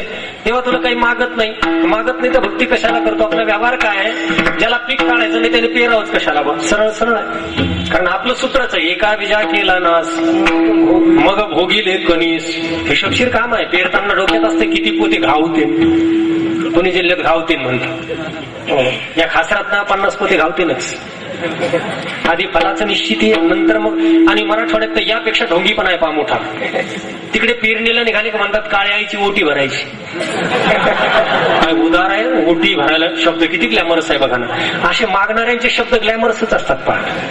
हो, ते म्हणतात आम्हाला काशीला पंगत घालायची मोठी 10,000 लोकांची. कोण पाहतो घालतो कोण नाही. अलीकडे सप्ताह आपण एवढ्या दूर जाऊन करायची प्रथा आली की दात्यांना कळलं नाही पाहिजे नेमकं केला का नाही केला. काय नियोजन आहे. नाईस. अरे वा, यांच्या कल्पकतेला आणि नियोजनाला मला वाटतं पुरस्कार मिळेल, जसं डब्यावाल्यांना मिळाला ना ऍडमिनिस्ट्रेशनचा. कल्पकत आहे, काय नियोजन आहे. फक्त काळा आहे ज्याची आपल्यालाच लज्जा वाटते असं नियोजन आहे. हो, असो सध्या माझा काय की पेरल्यानंतर मराठवाड्यात बोलतात काळ्या आईची ओटी भरायची. मी एकाला म्हटलं का हो, शब्द इतका चांगला वापरता काळ्या आईची ओटी भरायची, तर मग चैत्र वैशाखात भरा ना, जून महिन्यात कशाला जाता भरायला? काळ्या उन्हात भरा. म्हणून आम्ही तुम्ही काळ्या आईची ओटी भरायला गेली. अगदी नेमकं वापशाच्या वेळी जातो पुन्हा म्हणतो काळ्या आईची ओटी भरायची. का उपकार करायला लागला काळ्या आई? ओटी भरतो, कसली ओटी भरतो? डबल 10 पट काढायचंय असा हिशोब आहे. आपलं गणितच असं आहे, कोणतीही गोष्ट करायची तर त्याच्यातून काहीतरी मिळावं या हेतून. परमार्थही तसाच आहे. तो महिला वर्गाचा तर 100% तसाच आहे. तुम्ही फुकट फाकट कशाला भक्ती कराल देवाची? टीव्ही पाहत बसाल ना, कीर्तनाला कशाला या? इथे येऊनही विचारापेक्षा पुण्य मिळतंय हीच भूमिका अजून प्रबळ आहे. जुन्या काळात सांगायचे की कीर्तनाला येऊन बसलं ना, ऐकणाऱ्याची पापं अशी बाहेर थांबतात. हे सांगायचे का सांगत होते माहित नाही, असं कुठे तंत्र नाहीच आहे. म्हणते नाही, तिथं गेलं तरी पुण्य होतं. आणि या पुण्याची इतकी हाव आहे माणसाला, जी गोष्ट अजिबातच दिसत नाही. नवल आहे जी दिसणाऱ्या गोष्टीची हाव आहे, गोष्ट समजण्यासारखी, की हे केल्यानंतर हे मिळेल. हे पुण्य असा प्रश्न आहे पुण्याचा. हे कधी दिसलं नाही, ते अनुमेय आहे. अनुमेय, त्याचा अनुमान करावं लागतं. ते पण कधी? परिणामानंतर. परिणामापूर्वी अनुमान करायलाही काही जागा नाही. फार काही चांगलं व्हायला लागले की खरंच आमचं पुण्य फळाला आलं झाल्यानंतर. आणि पापाचंही अनुमानच करावं लागतं. जीवनात फार संकट आली की आमचं पाप आडवं आलं. हे दोन्ही अनुमानाच्या गोष्टी आहेत. हो, आणि अनुमान हे अप्रतिष्ठ आहे, ते सिद्ध आहे असं नाही.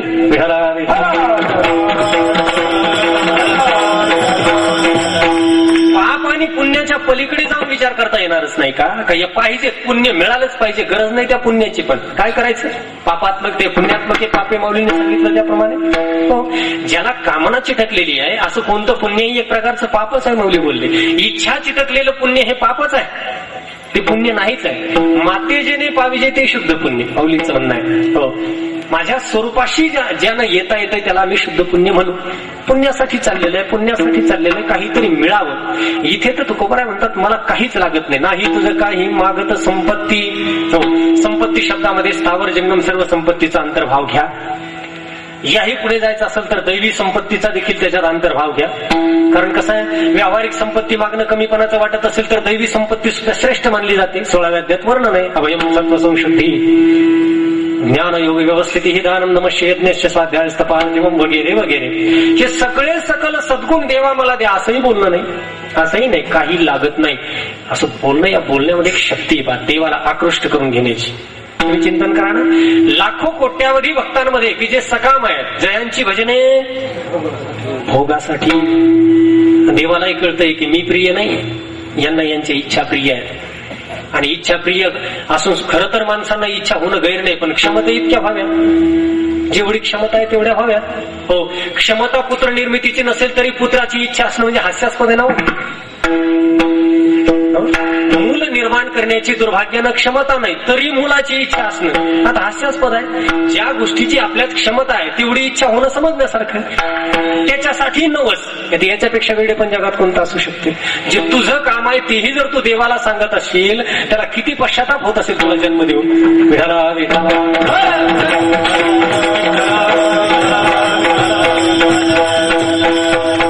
छोट्या छोट्या छोट्या गोष्टी. हो, देवाला जाणं, पाया पडून येणं मला वाटतं त्याचाच प्रकार असावा. लग्न झाल्यानंतर जा जेजुरीला, जा इकडे जा तिकडे, काय जोडापटणे सगळ्यांचे आशीर्वाद घ्यायचे. आमचं येल मांडवावर जाऊ द्या.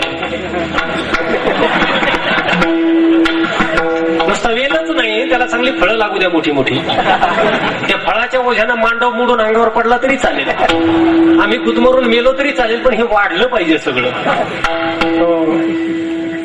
हे संपवायचं धारिष्ट एका कृष्णानेच केलंय. त्याच्याकडे का कोणी लक्ष देत नाही मला कळत नाही. नुसतं गोकुळातली लीलाच कळते सगळ्यांना, गोपिकांमागे अमुक केलं तमुक केलंय. अरे हेही केलंय, बटन बंद केलंय एका दिवसात, सगळं स्विच ऑफ बंद करून टाकले सगळे. मुलं बाळण बायका बिका बंद करून टाकला खेळ. हो, यादवाचा पोर एक गोप्या भला, त्याने बहुतची खेळ केला रे, लहान थोर अवघी मारिली, खेळच मोडून गेला रे. मोडलाय का कोणी त्याच्यानंतर? कर्जबाजारी लोक कधी कधी करतात प्रयत्न, बरं कुणीतरी वाचतो. हो, पत्नी आणि मुलांना विष देऊन पित्याची आत्महत्या, त्यातला एक तरी तो वाचतो, ते मरतात, असं काहीतरी होते. विढाला विढाला संपत्ती शब्दामध्ये सकल स्थावर जंगमाचा अंतर्भाव होतो. देवा मला काही संपत्ती लागत नाही, गरज आहे, गरज नाही असं नाही. स्थूल देह जोपर्यंत आहे तोपर्यंत कधीच कोणाच्या पोटामध्ये अमृताचा निर्झर सुरू होत नसतो. अन्नमय प्राण आहे, अन्न लागतच असते, लक्षात घ्या. असं नाही की वाऱ्याकडे तोंड करून जीवन जात आहे. जगताना अन्न वस्त्र निवारा या मूलभूत गरजा आवश्यक आहेत, प्रत्येकाला आहे. पण गरजा असणं वेगळं आणि त्या गरजांचं मी बोललो याचनेमध्ये रूपांतर होणं वेगळं. कधी कधी गरज नसताना याचना सुरू होते. कधी कधी घरामध्ये गॅसचं सिलेंडर 2 पडलेले तरी तिसऱ्याला नंबर लावायचं काम चाललंयच. राहू द्या, असू द्या, कशाला फोडून मारायचं काय गाडी लावून. याच्यातून सुरू होतो, त्याला परिग्रह म्हणतात. आणि हा परिग्रह एखादा ग्रहस्थी कमी करेल. परिग्रहाचं वेड एकदा लागलं की केवळ संचयाचंच वेड लागतं, मग उपभोग राहूनच जातो. आणि या सूत्रानं आयुष्याचं गणित चुकलेले अनेक तथाकथित लोक आपल्याला दिसतील. त्यांना नुसतं संग्रहाचंच वेळ आहे, उपभोगायला वेळच नाही. हे म्हणजे एखाद्या वेड्या राजानं नुसत्या बायका करीत राहाव्यात आणि पुढे पुढे निघत राहावं. सिकंदरानं काय केलं माहित आहे? ते नुसतं जिंकतच राहिला. अरे जिंकलेल्या सत्तेचा भोग घे ना भाऊ, नाही ना उपयोग काय? जी वस्तू तुम्ही संपादित केली तिचं सुख उपभोगता आलं तर तिचा उपयोग आहे. नाही तर काय नपुंसका, पद्मिनीचे सोहळे, मोठा स्वर्गात गेला, पराक्रम केला आणि उर्वशी घेऊन आला. उपयोग काय? काय उपयोग? तसं परिग्रह, संपत्ती एकदा प्रिय वाटू लागली, इच्छा जर इच्छेचं बळ वाढलं, याचना जर जास्तच वाढली, कसं आहे, जितकं जास्त मिळू लागतं ना ती तरुण तरुण होते. गंमत अशी याचनेची गंमत अशी, जितकं जास्त मिळेल ती तितकी अधिक तरुण होते. हो, पूर्वी 20 रुपये जरी पाकिटात असले तरी पोट भरतं, पण नंतर 20,000 असावेत असं वाटतं. 20,000 असले की वाटतं जरा कमीच झाले, कदाचित आपल्याला यापेक्षा जास्त मिळू शकतात. मग त्या 20चे 25 होतात. अवघड आहे. बरं, आनंद आहे, कौशल्य आहे, त्याला मी बौद्धिक संपदा म्हणेल. पण ज्या संपदेचा उपभोग नाही त्याचा इतका दुर्भाग्य तोच असावा. विठाला विठाला. अशा वेड्या लोकांनी अनेकांचा फायदा केला. काही बँका श्रीमंत झाल्या. बँका आळंदीत विशेष. कारण माझ्या विद्यार्थी दशेमध्ये काही वारकरी इथे अपघाताने म्हणा किंवा आजाराने म्हणा वारले, त्यांचे खाते असायचे, नॉमिनेशन केलेलं नसायचं. त्यांनी 1.25 लाख 1.5 लाख मिळाले त्या बँकांना. नाव नाही घेत फक्त बँकेचं कोण ते. गंगाजळी मिळून गेली शेठजी, मिळाली गंगाजळी. हो, त्यांचं ते कुठे गेली मला त्याच्याशी कारण नाही, मला बँकिंग फारशी कळत नाही. पण आमच्या लोकांनी बँकांना श्रीमंत केलं, कोणाचे नावं लावले नाही. मेल्यावरती मिळाले त्यांना, दावा करणारं कोणीच नाही. हो, कारण संबंधच कोणाशी नाही. संचय करणाऱ्या माणसांनी अर्थव्यवस्थेत गोंधळ घातला. हे संचय करणारी माणसं अर्थव्यवस्थेचे शत्रू असतात. पहा, हो, काळा पैसा फक्त गुंडांकडेच आहे, राज्यकर्त्याकडेच आहे असं म्हणायचं काम नाही. ज्यांनी आपल्या काय या सृष्टीतली जी संपदा आहे, हो, ज्याला आपण साधन सामुग्री म्हणून भगवंतानं निर्माण केलेली, ती जितकी आपल्या उपयोगाची आहे तेवढाच संग्रह करायचा आपल्याला सृष्टीचा अधिकार आहे. त्याच्यापेक्षा जास्त संग्रह जर केला तर आपण ईश्वरद्रोही ठरत असतो. इथं एका माणसानं 1000 माणसांचा संग्रह करून ठेवलं विनाकारण. हो, आणि सांगू 3 गोष्टीला वारस असला तरच ते मिळवाव्या. वारस नसला तर गोंधळ होतो. कोणत्या सत्ता, संपत्ती, श्री याला मालक असावा लागतो. मालक नसला की मागच्याची परेशानी होते, तो जातो मरून. विठाला विठाला. त्यामुळे संग्रह अवघड आहे, भोग नाही घडत. याच्यासारखी तर प्रतारणा कोणतीच नाही. हो, ठीक आहे, भोगी मनुष्य हा कदाचित लोभी असला तरी समजण्यासारखा आहे. पण संपत्तीचं वेड ज्याच्या जीवनात आहे तो नुसता लोभीच असतो, भोगी नसतो. तो नुसता कमवत राहतो, कोंबड्यासारखा उकरत राहतो. दाणे खाणारे वेगळेच. कोंबडा उकरतो नुसता, खात नाही ते, तो उकरायचंच काम करतो नुसता. आणि उकरलेल्याचं संरक्षण, इकडे पहा तिकडे पहा तिकडे पहा. कोंबड्याची प्रवृत्ती बघा, उकरतो आणि मग 5-25 कोंबड्या चरत राहतात त्याच्यावर, पिल्ल कोंबड्या. हो, तो काय म्हणे, झाली कोंबड्याची परी, पुढेची उकरी लाभ नेणे. उकरायचं काम चालूच आहे. हो, हे दोष नाही, हा एक प्रकारच्या चुकलेल्या गणिताचा भाग आहे. तुकोबारा म्हणतात, मला संपत्ती नको, फक्त तुझी आठवण चित्तात राहावी इतकी माझी इच्छा. असं बोलणारा माणूस जगाला प्रिय होऊ शकतो. काही न मागे ठेवणासी तोची आवडे. सरळ गणित आहे. जो कुणालाच काही मागत नाही तोच देवाला आवडतो. याचा अर्थ मागणारा माणूस देवाला प्रियच नाही, आणि देवाला प्रिय होण्यासाठी भक्ती आहे. मागणारा प्रिय नाहीये. मागायचं नाही म्हणजे घ्यायचं नाही असं नाही. यदृच्छालाभ संतुष्टो द्वंद्वातीतो विमत, ही जागा समजून घ्या. हो, मागणी म्हणजे स्वाभिमानपणाला लावून लाचारीने द्यावं द्यावं द्यावं, ते दिसतच, ते सांगावं लागत नाही. मागणीची व्याख्या करायची गरजच नाही, ती मूर्तिमंत तुम्हाला सापडेल चेहऱ्यावर अनेकांच्या. हो, म्हणून मी बोलत आलो की काहींची मुखमंडल हेच भांडवल आहे, न बोलताच येतंय तिकडून. काहींचे चेहरे हेच मागणीचं भांडवल, बोलावंच लागत नाही, लोक आपोआप जुळीत टाकतात. तर काहींचे चेहरे उपाशी असून सुद्धा त्यांना कोणी जीव म्हणणार नाही. हा जिवंत माणूस आहे. 8 दिवसाची उपाशी जरी असलो तरी आपल्या चेहऱ्यावर क्षुधेच्या वेदना जर दिसत नसतील, समजायचं स्वाभिमान जागा. विठाला आणि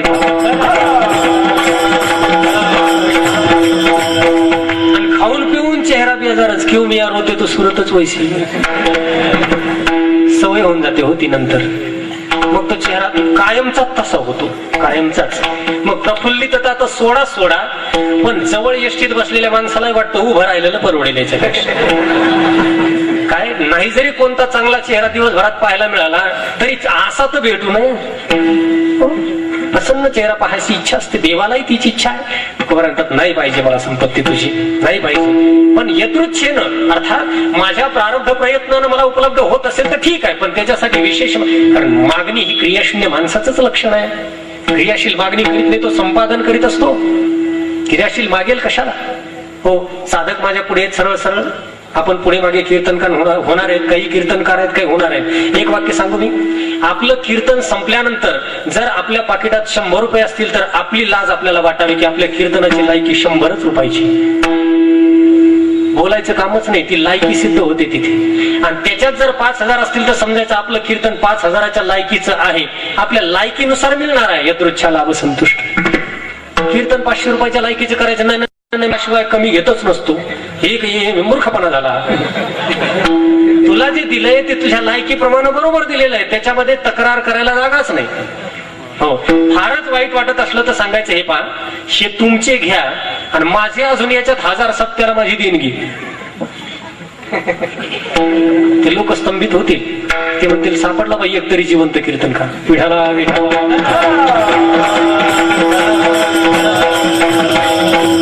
नवल आहे ना. आश्चर्य, तुकोबारांचे पुत्र शोभावत आपण. गाथा समजते मोठा आरडाओरडा चाललाय सगळ्यांचा, पुढे संशोधन चाललंय. पहिला भाग, दुसरा भाग, चौथा भाग, 10वा भाग. हो, किती भाग. यातला थोडासा भाग आतही घेऊ ना, थोडा आत. त्या महाराजांचं नाव घेण्याची ऊर्जा तरी आपल्यामध्ये नव्यानं काही निर्माण होईल. हो, नाहीतरी संप्रदायाला तारण्यासाठी हजारोंची गरज नसतेच कधी. एका माणसानं एक संप्रदाय जगव्यापी केलाय. एका माणसानं चिंतन करूया छोट्या छोट्या संप्रदायाचं. एका माणसानं विशिष्ट पद्धतीने संप्रदाय जगात नेले. आपण त्रिकोणात अजूनही आहोत, याचं मंथनाने विचार करण्याची गरज आहे. नाही केला तरी आपलं काही बंद नाही पडलं. माझं व्यक्तिशः हो, पण संप्रदायाच्या दृष्टीने व्यापक विचार करण्याचा भ्रम ज्यांना आहे त्यांनी याही व्यापकतेचा थोडा विचार करावा. एका खोरड्यात जास्त कोंबड्या जर कोंडल्या तर कुरकुर रात्रभर चालू राहत असते. एका खोराड जुन्या काळात असायचे ना खेड्यापाड्यात, खोराड छोटा असलं, कोंबड्या जास्त असल्या की मग ते खुर करून चोचीला चोची लागणारच आहेत, पायाला पाय लागणारच आहेत. सध्या तेच चाललंय. वेगळं काय, खोराड झालं छोटं, कोंबड्या झाल्या जास्त. विठाला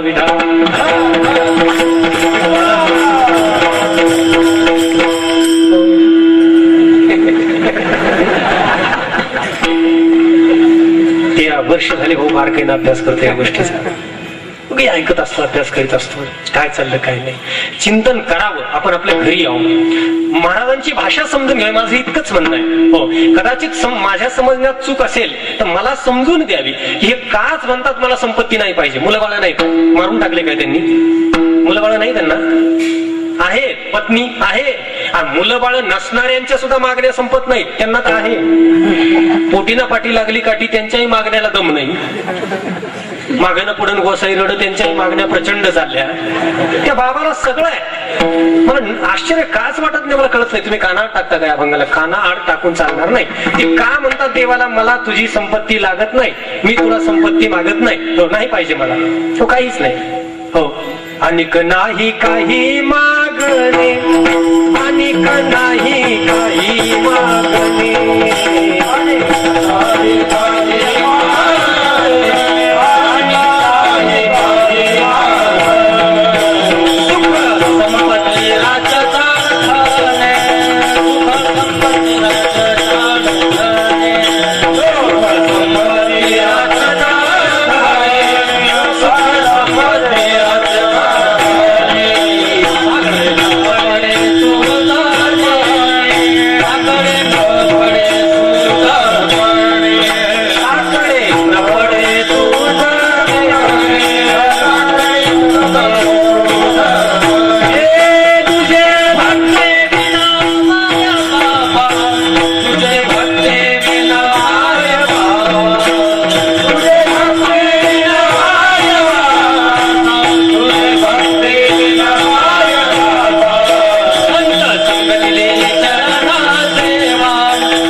भाषा तुकोबराय करतात. अनेक नाही काही मागणे, सुख संपत्ती राज्य धन यातली कोणतीच इच्छा नाही.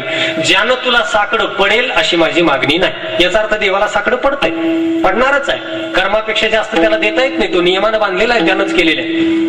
हो, मग त्याला साकडं टाकायचं, देवाला साकडं टाकतोच ना. पण देवा बघ बाबा आता काय साकडं आहे, किती त्रास दे नाही त्याला ना. म्हणून मला कुणी माळा घाला म्हणलं मला घालावीशी वाटत नाही, कारण ते साकडं घालतंय. त्याचे प्रॉब्लेम आपल्याला उगीच ऐकावे लागतात. ही माळ कुणाला घातली ना, ते महाराज असंच झालं, अमुकच झालं. रात्री 12लाही फोन करायला मागे पुढे पाहत नाहीत. महाराज मुलगा झाला, मला कशाला रात्री 12:30ला फोन. अहो याच्याही पुढे जाऊन सांगतो, लोक काय करतील नेम नाही. महाराज डोहाळ जेवण आहे आमच्या सुनेचं, या काय करायचं, उटी भरायला येऊ. काय काय विचार काय करतात लोक आपल्या संदर्भामध्ये, त्याचं कारण काहीच नाही. आपलं ते हे जे आहे ना सिच्युएशन, त्याचा हा परिणाम आहे. हो, देवाला साकडं जर पडत असेल, ज्याला जे साकडं पडतं त्याला ते सांगून उपयोग नाही. देवा तुला साकडं पडत असेल तर माझं हे काही मागणं नाही, निश्चिंत करतायत देवाला. अशा गर्दीतल्या एखाद्या आवाजाकडे त्याचं लक्ष गेलं तर जाईल देवाचं. हो निश्चितपणे. मी तर म्हणतो देव नेहमी असं शोधत असेल की कोण आहे बा एखादा, पाहू द्या बरं या चेहऱ्यांच्या गर्दीमध्ये एखादं टवटवीत उमललेलं मुखमंडल कोणतं आहे की ज्याची काडी मात्र मागणी नाही, पण प्रेमानं मला भेटायला आलाय, माझ्या दर्शनाला आलाय. आठवण चित्ती असो द्यावी. पहा, मागणी नाही तर गरजही नाही असाही विषय असतो. तुम्हाला काय त्याला मागायचं का त्याचं घ्यायचं द्यायचं, त्याची मला काय गरज आहे. इथे मागणी नाही, पण देवाचं प्रेम टिकून आहे. तुझी आठवण माझ्या चित्तात राहू दे. प्रभावित झाला असेल पांडुरंग, का होणार नाही प्रभावित. तुम्हाला मागायचं नाही बरं काही, पण तरी माझं तुमच्यावर प्रेम आहे. मागणी नाही प्रेम आहे, हे तर पती पत्नीत संभवत नाही, बाप लेकात संभवत नाही, आई मुलात संभवत नाही. निर्निमित्त निर्व्याज आणि निष्कलंक निष्काम प्रेम आपल्या जगात कोणत्याच नात्यात संभवत नाही. अहो, दोन अपरिचित माणसं एकदा भेटले की दोघांच्या डोक्यात विचार चालू असतो, याला कसं वापरता येईल. आपल्याला माणूस तरी भेटला ना नवा, नुसतं डोक्यात असते. हो, म्हणून मी नेमकाच आळंदीत आलो होतो तेव्हा एका मोठ्या महात्म्यानं मला विचारलं होतं, श्रीमंत आहे का रे तू घरी. हे म्हटलं काय करायचंय, मी भिकारी व्हायला आलोय आणि हा मला घरची श्रीमंती विचारतोय. जमीन किती आहे तुला, शिक्षण किती झालं हे नाही विचारलं आधी, जमीन किती आहे. नाही, सगळ्यात आधी विचारलं तू कोणत्या गावचा. मग जमीन किती आहे तुला. म्हणलं जमिनीचं यांना काय करायचं. आणि मग नंतर वारंवार ती प्रसंग माझ्या पुढे घडत गेल्यानंतर माझ्या लक्षात आलं की महात्म्याला श्रीमंत माणसं आवडतात. विठाला विठा.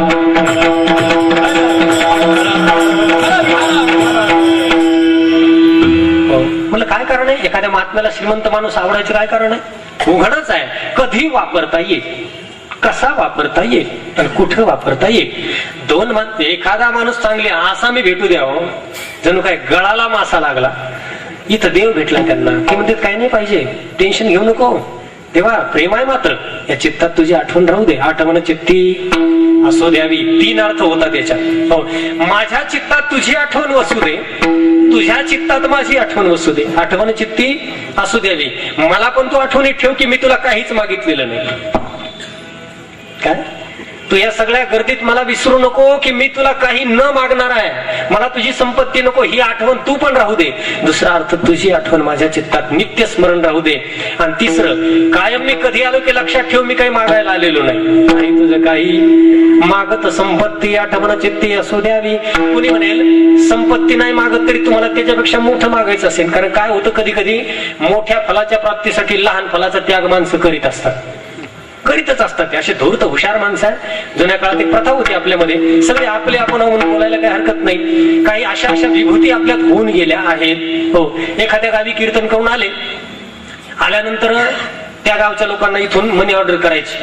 श्री ह भ प समस्त भजनी मंडळी अमुक अमुक गाव, आम्ही तुमच्या गावाला कीर्तनाला आलो होतो. मी लहानपणी पाहिलेले आहेत हे मनी ऑर्डर आलेले. तुम्ही आम्हाला कीर्तनाचे 12 रुपये दिले, आम्हाला प्रवासासाठी फक्त 7 रुपये लागले, तुमचे 5 रुपये आम्ही परत पाठवत आहोत. बापरे, असा प्रभाव पडायचा, इम्प्रेशनच पडायचं त्या गावात. महाराज 5 रुपये परत पाठवले, काय महाराज.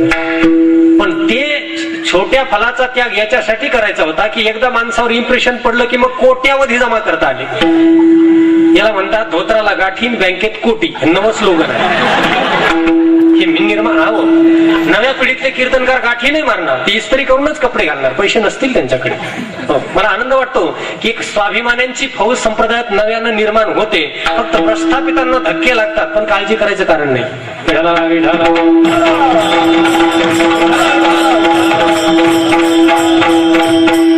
काय पॉलिसी धोत्राला गाठी,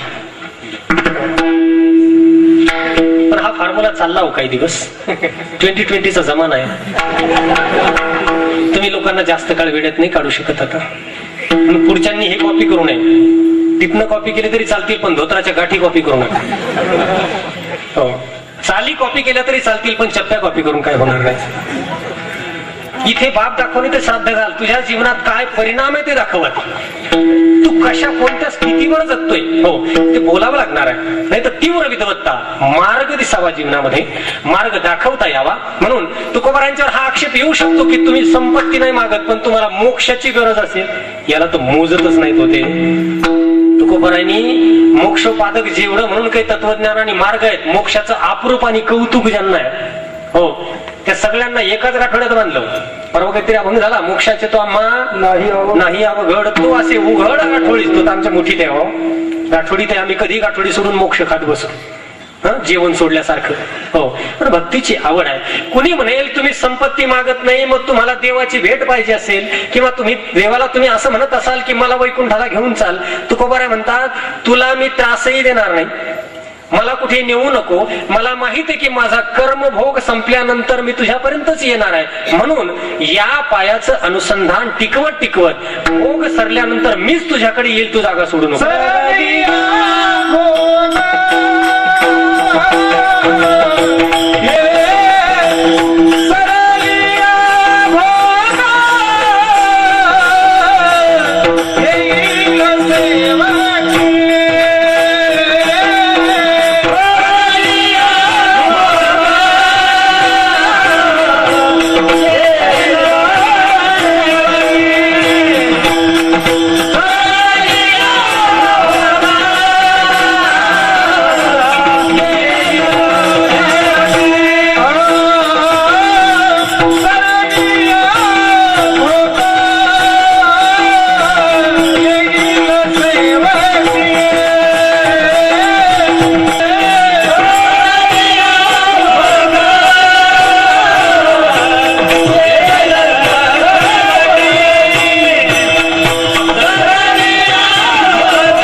विश्वास आहे, मी तुझ्यापर्यंत येईल. मला माहिती मी तुझ्यापर्यंतच येणार आहे. वासना शिल्लक नाही, आता का मला जन्म घ्यावा लागणार आहे पुन्हा पुन्हा इथे येणार आहे, मी तुझ्याकडेच येणार. हो, माझा भोग जेव्हा सरेल, कारण सरळ आहे, कर्मभोग संपल्याशिवाय कुठे जाता येत नाही, मला तो संपवावा लागणार आहे, म्हणजे माझी तयारी आहे. हो, कर्मभोग आणि भोग या मृत्यूलोकातील या देहातील आटोपल्यानंतर मी तुझ्याकडे येईल. कसे काय, कसा काय येईल? या पायाच्या अनुसंधानानं. हे अनुसंधान मी खंडित होऊ देणार नाही. अनुसंधान एकतानता, एकाग्रता, नित्यता, अव्याहतपण, त्याला आपण अनुसंधान म्हणू शकू. हो, अगदीच अखंडित भक्ती आणि भजन तुझ्या पायाचं अनुसंधान मी ठेवणार आणि माझा भोग संपला की मी तुझ्याकडे येणार. तोपर्यंत नाही, तुला त्रास नको, मी तुला कुठला त्रास देत नाही, साकडं घालीत नाही. कारण भोगाच्या अगोदर पहा, कर्मापेक्षा जास्त देवाला मागणं म्हणजे साकडं घालणं, लक्षात ठेव. होत नसतं ते कधी. हो, त्यामुळे दुर्बलत्व अंगी धारण करण्यापेक्षा प्रसंगाला सामोरं जाणं, याच्यासाठी काही परमार्थाचा उपयोग होऊ द्या ना, काही ऊर्जा वाढू द्या ना. मृत्यू उरावर येऊन आदळला तरी सुद्धा पापनी हलू नये असं काही भावना परमार्थानं. 2-3 गोष्टी पटकन झाल्या पाहिजेत सांगतो. ते विमान येईल नाही येईल मला त्याच्याशी कारण नाही. परमार्थाच्या द्वारा 3 गोष्टी पटकन झाल्या पाहिजेत. निश्चिंती, निर्भयता आणि तिसरं निर्वासन चित्त व्हायला पाहिजे. संसर्गानं व्हायला पाहिजे. हो, चिंता शून्य व्हायला, तणाव मुक्ती झालीच पाहिजे. 3 गोष्टी अलीकडच्या भाषेत सांगेल, टेन्शनलेसनेस त्याला म्हणतात, तणाव मुक्ती. दुसरं फिअरलेसनेस, भयमुक्ती. आणि तिसरं वासना शून्यता. हो, ज्याला आपण काय म्हणू, वासना शून्यतेला अलीकडे याच्या तत्वज्ञानाच्या भाषेमध्ये वेगळा अर्थ आहे. निर्वासनता असं त्याला बोलू, इच्छा शून्य. या गोष्टी घडायलाच पाहिजे, यायलाच पाहिजे या गोष्टीचा. आणि जसजशा इच्छा कमी होत जातात ना, तस तसं जिवंत पण येऊ लागतं भाजीवणारा. तुकोबारे म्हणतात मला तुझ्याकडून मोक्षही नको. तुकोबारे म्हणतात मला तुझ्याकडून मोक्षही नको, असा उधार आणि उसणं मला काहीच नको, मला कमाई करून मिळवू द्या. हो, गाडगे महाराजांबद्दल सांगायचे, ते गावात गेले एखाद्या की लोकांना लगेच मधुकरी मागायचे नाही. पहिले ते खराटा घ्यायचे, 2-4 गल्ल्या झाडून काढायचे आणि मग म्हणायचे आता मला अधिकार आहे तुमचं जेवण जेवायचं, आता मला तुमच्या जेवण जेवण्याचा अधिकार आहे असं म्हणायचे. बरोबर, कारण श्रम करून खाणारा हा माणूस नेहमीच सुंदर दिसतो. श्रम करता न मागणारा बेश्रम, म्हणजे बे म्हणजे नाही श्रम, मी बेश्रम असं म्हटलो नाही, बेश्रम श्रम, त्याच्या विरुद्ध बेश्रम. दोन्ही शब्द कसे एकत्र आले बरोबर. ती बेश्रमता त्यांच्या अंगी नव्हती. तसं देवा मला संपादन करू दे, आता तू एवढं भांडवल दिलंयस, मी माझा भोग संपवतो धारिष्ट्यानं, फक्त अनुसंधान तुझ्या पायाचं, आठवण चित्ती असो द्यावी, पायाची आठवण माझी चित्तात तुझ्या आणि तुझी चित्तात माझ्या, खास परस्पर संबंध तू टिकून ठेव, इतकं काम तू कर, बाकीचं मी करतो सगळं. मी माझा भोग संपवीन आणि संपवल्यानंतर मी स्वतः येईल. आतापर्यंत अनेक भक्तांनी तुला अवतार घ्यायला लावले, टेन्शन दिलं. खर तर देवाला खाली यायला लावणं फार चांगलं काम नाही. चांगलं काम आहे का? आपल्या प्रिय वस्तूला किंवा प्रेमास्पदाला त्याच्या पदावरून च्युत करून खाली आणणं इतकं चांगलं नाही. पण देवाला अवतार घ्यायला जुन्या भक्तांनी भाग पाडलं. प्रेम सुखाचा आनंद असेल, भक्ती सुखाचा आनंद असेल, तुकोबारांना त्यातही कदाचित काहीतरी न्यूनत्व किंवा दोष दिसला असावा, म्हणून ते म्हटले माझ्यासाठी तुम्ही आकार घ्या, ही पण माझी इच्छा नाही. अवताराला या, ही पण अजिबात अवतार बिवतार घ्यायच्या भानगडीत पडू नका. माझ्याबद्दल फारच प्रेम वाटत असेल तर तुम्ही अचानक अवतार घ्याल, तसं काही करू नका. ती सुद्धा माझी इच्छा नाही. 3ऱ्या चरणात आता मजसाठी याल आकारास रोकडी हे आस नाही देवा. किती बोलणं सुंदर आहे. माझ्यासाठी तुम्ही अवतार घ्या, त्रास घ्या, ही माझी इच्छा नाही.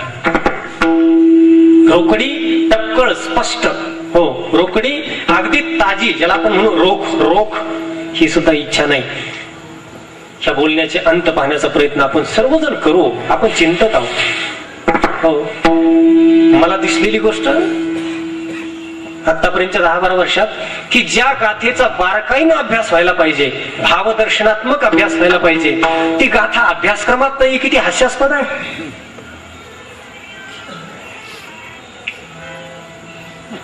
ज्याच्यावर आधारित महाराष्ट्रभर कीर्तन करायची आणि कीर्तनकार म्हणून मिरवायचे, ती गाथा अभ्यासक्रमात नाही. यासारखी हास्यास्पद आणि लांछनास्पद गोष्ट कोणती असावी? विठला विठला विठला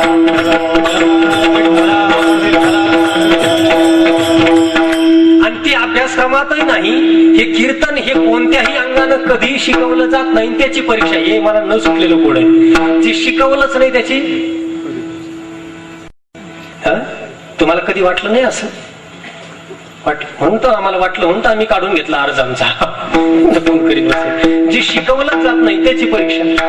कसं बोलावं, कसं गावं, व्याख्यान कसं करावं, प्रस्तावना कशी मांडावी, अमुक कसं करावं, याचं तंत्रशुद्ध ज्ञान न देता त्याची परीक्षा घेणं म्हणजे हे जरा जास्तच अघोरीपणाचं काम आहे. अघाव आहे, आश्चर्य. अजूनही त्याच्यात काही बदल होत नाही. नवल आहे. वर्ष गाथा अभ्यासक्रमात नसणं, हो ही गोष्ट तुम्हाला माहित नाही. विशिष्ट पद्धतीच्या एका जाणत्या ठिकाणी ती अभ्यासक्रमात नाहीये. नवल चिंतन करावं जाणत्यांनी याचं, की ज्या गाथेवर कीर्तन करावी लागतात. पाठांतराला असेल ओळ्या, एक अभंग पाठ करा, 4 ओळ्या पाठ करा, मालिका पाठ. पाठानं होतं काय? गर्दी होते डोक्यात, बहु केले पाठांतर, वर्म राहिले ते दूर. पाठांतर केलेला माणूस आणि कॉम्प्युटरची हार्ड डिस्क दोन्हीत काहीच फरक नाही. याचा अर्थ करू नये असं माझं मत नाही. ते उतरावं लागतं ना, ते उतरत नाही. भलत पाठ, ज्ञानेश्वरी उलटी पाठ, सुलटी पाठ, भागवत उड्या मारून पाठ, डोकं वर करून पाठ. म्हणजे नुसतं उभ्यानं पाठ नाही, पायावर डोकं खाली केलं तरी पाठ. तुम्ही कसंही सांगा, इकून तिकून स्थिती काय म्हणले तशीच आहे. कशी? जाऊ दे, काय म्हणतात आकार नको घेऊ. हे बोलणं चिंतन करण्यासारखं. मी पुन्हा पुन्हा का सांगू लागलो, हे बोलताना त्यांच्या अंतःकरणाची अवस्था आणि त्यांची ऊर्जा, त्यांचं मोठेपण, जीवनविषयक दृष्टिकोन, निश्चिंती, निर्भयता आणि सहजता जीवनातली लक्षात आणण्यासारखी ह्या जीवनाचा अप्रूप आहे सगळ्या जगाला. म्हणून तुकोबराय लोकांना प्रिय आहे. चमत्कारामुळे प्रिय नाही. असे काय हात फिरून ते काय बटाटे वडे काढीत नव्हते. जीवनाची उत्तुंग शक्ती तिथे भरलेली आहे. आणि ते देवाला जेव्हा असं बोलतात तेव्हा विचार करावा लागतो की देवाला म्हणतात अवतार घेऊ नको, माझ्यासाठी आता तू अवतार घे किंवा आकाराला ये, हेही माझं म्हणणं नाही.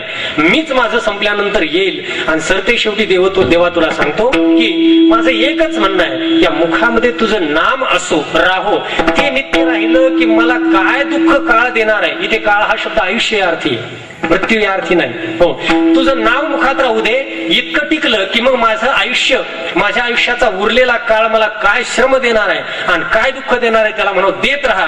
मी तुझी दखल घ्यायला तयार नाही. शेवटचं चरण.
जो श्रम देईल तो देव, तू हस्तक्षेप करू नको.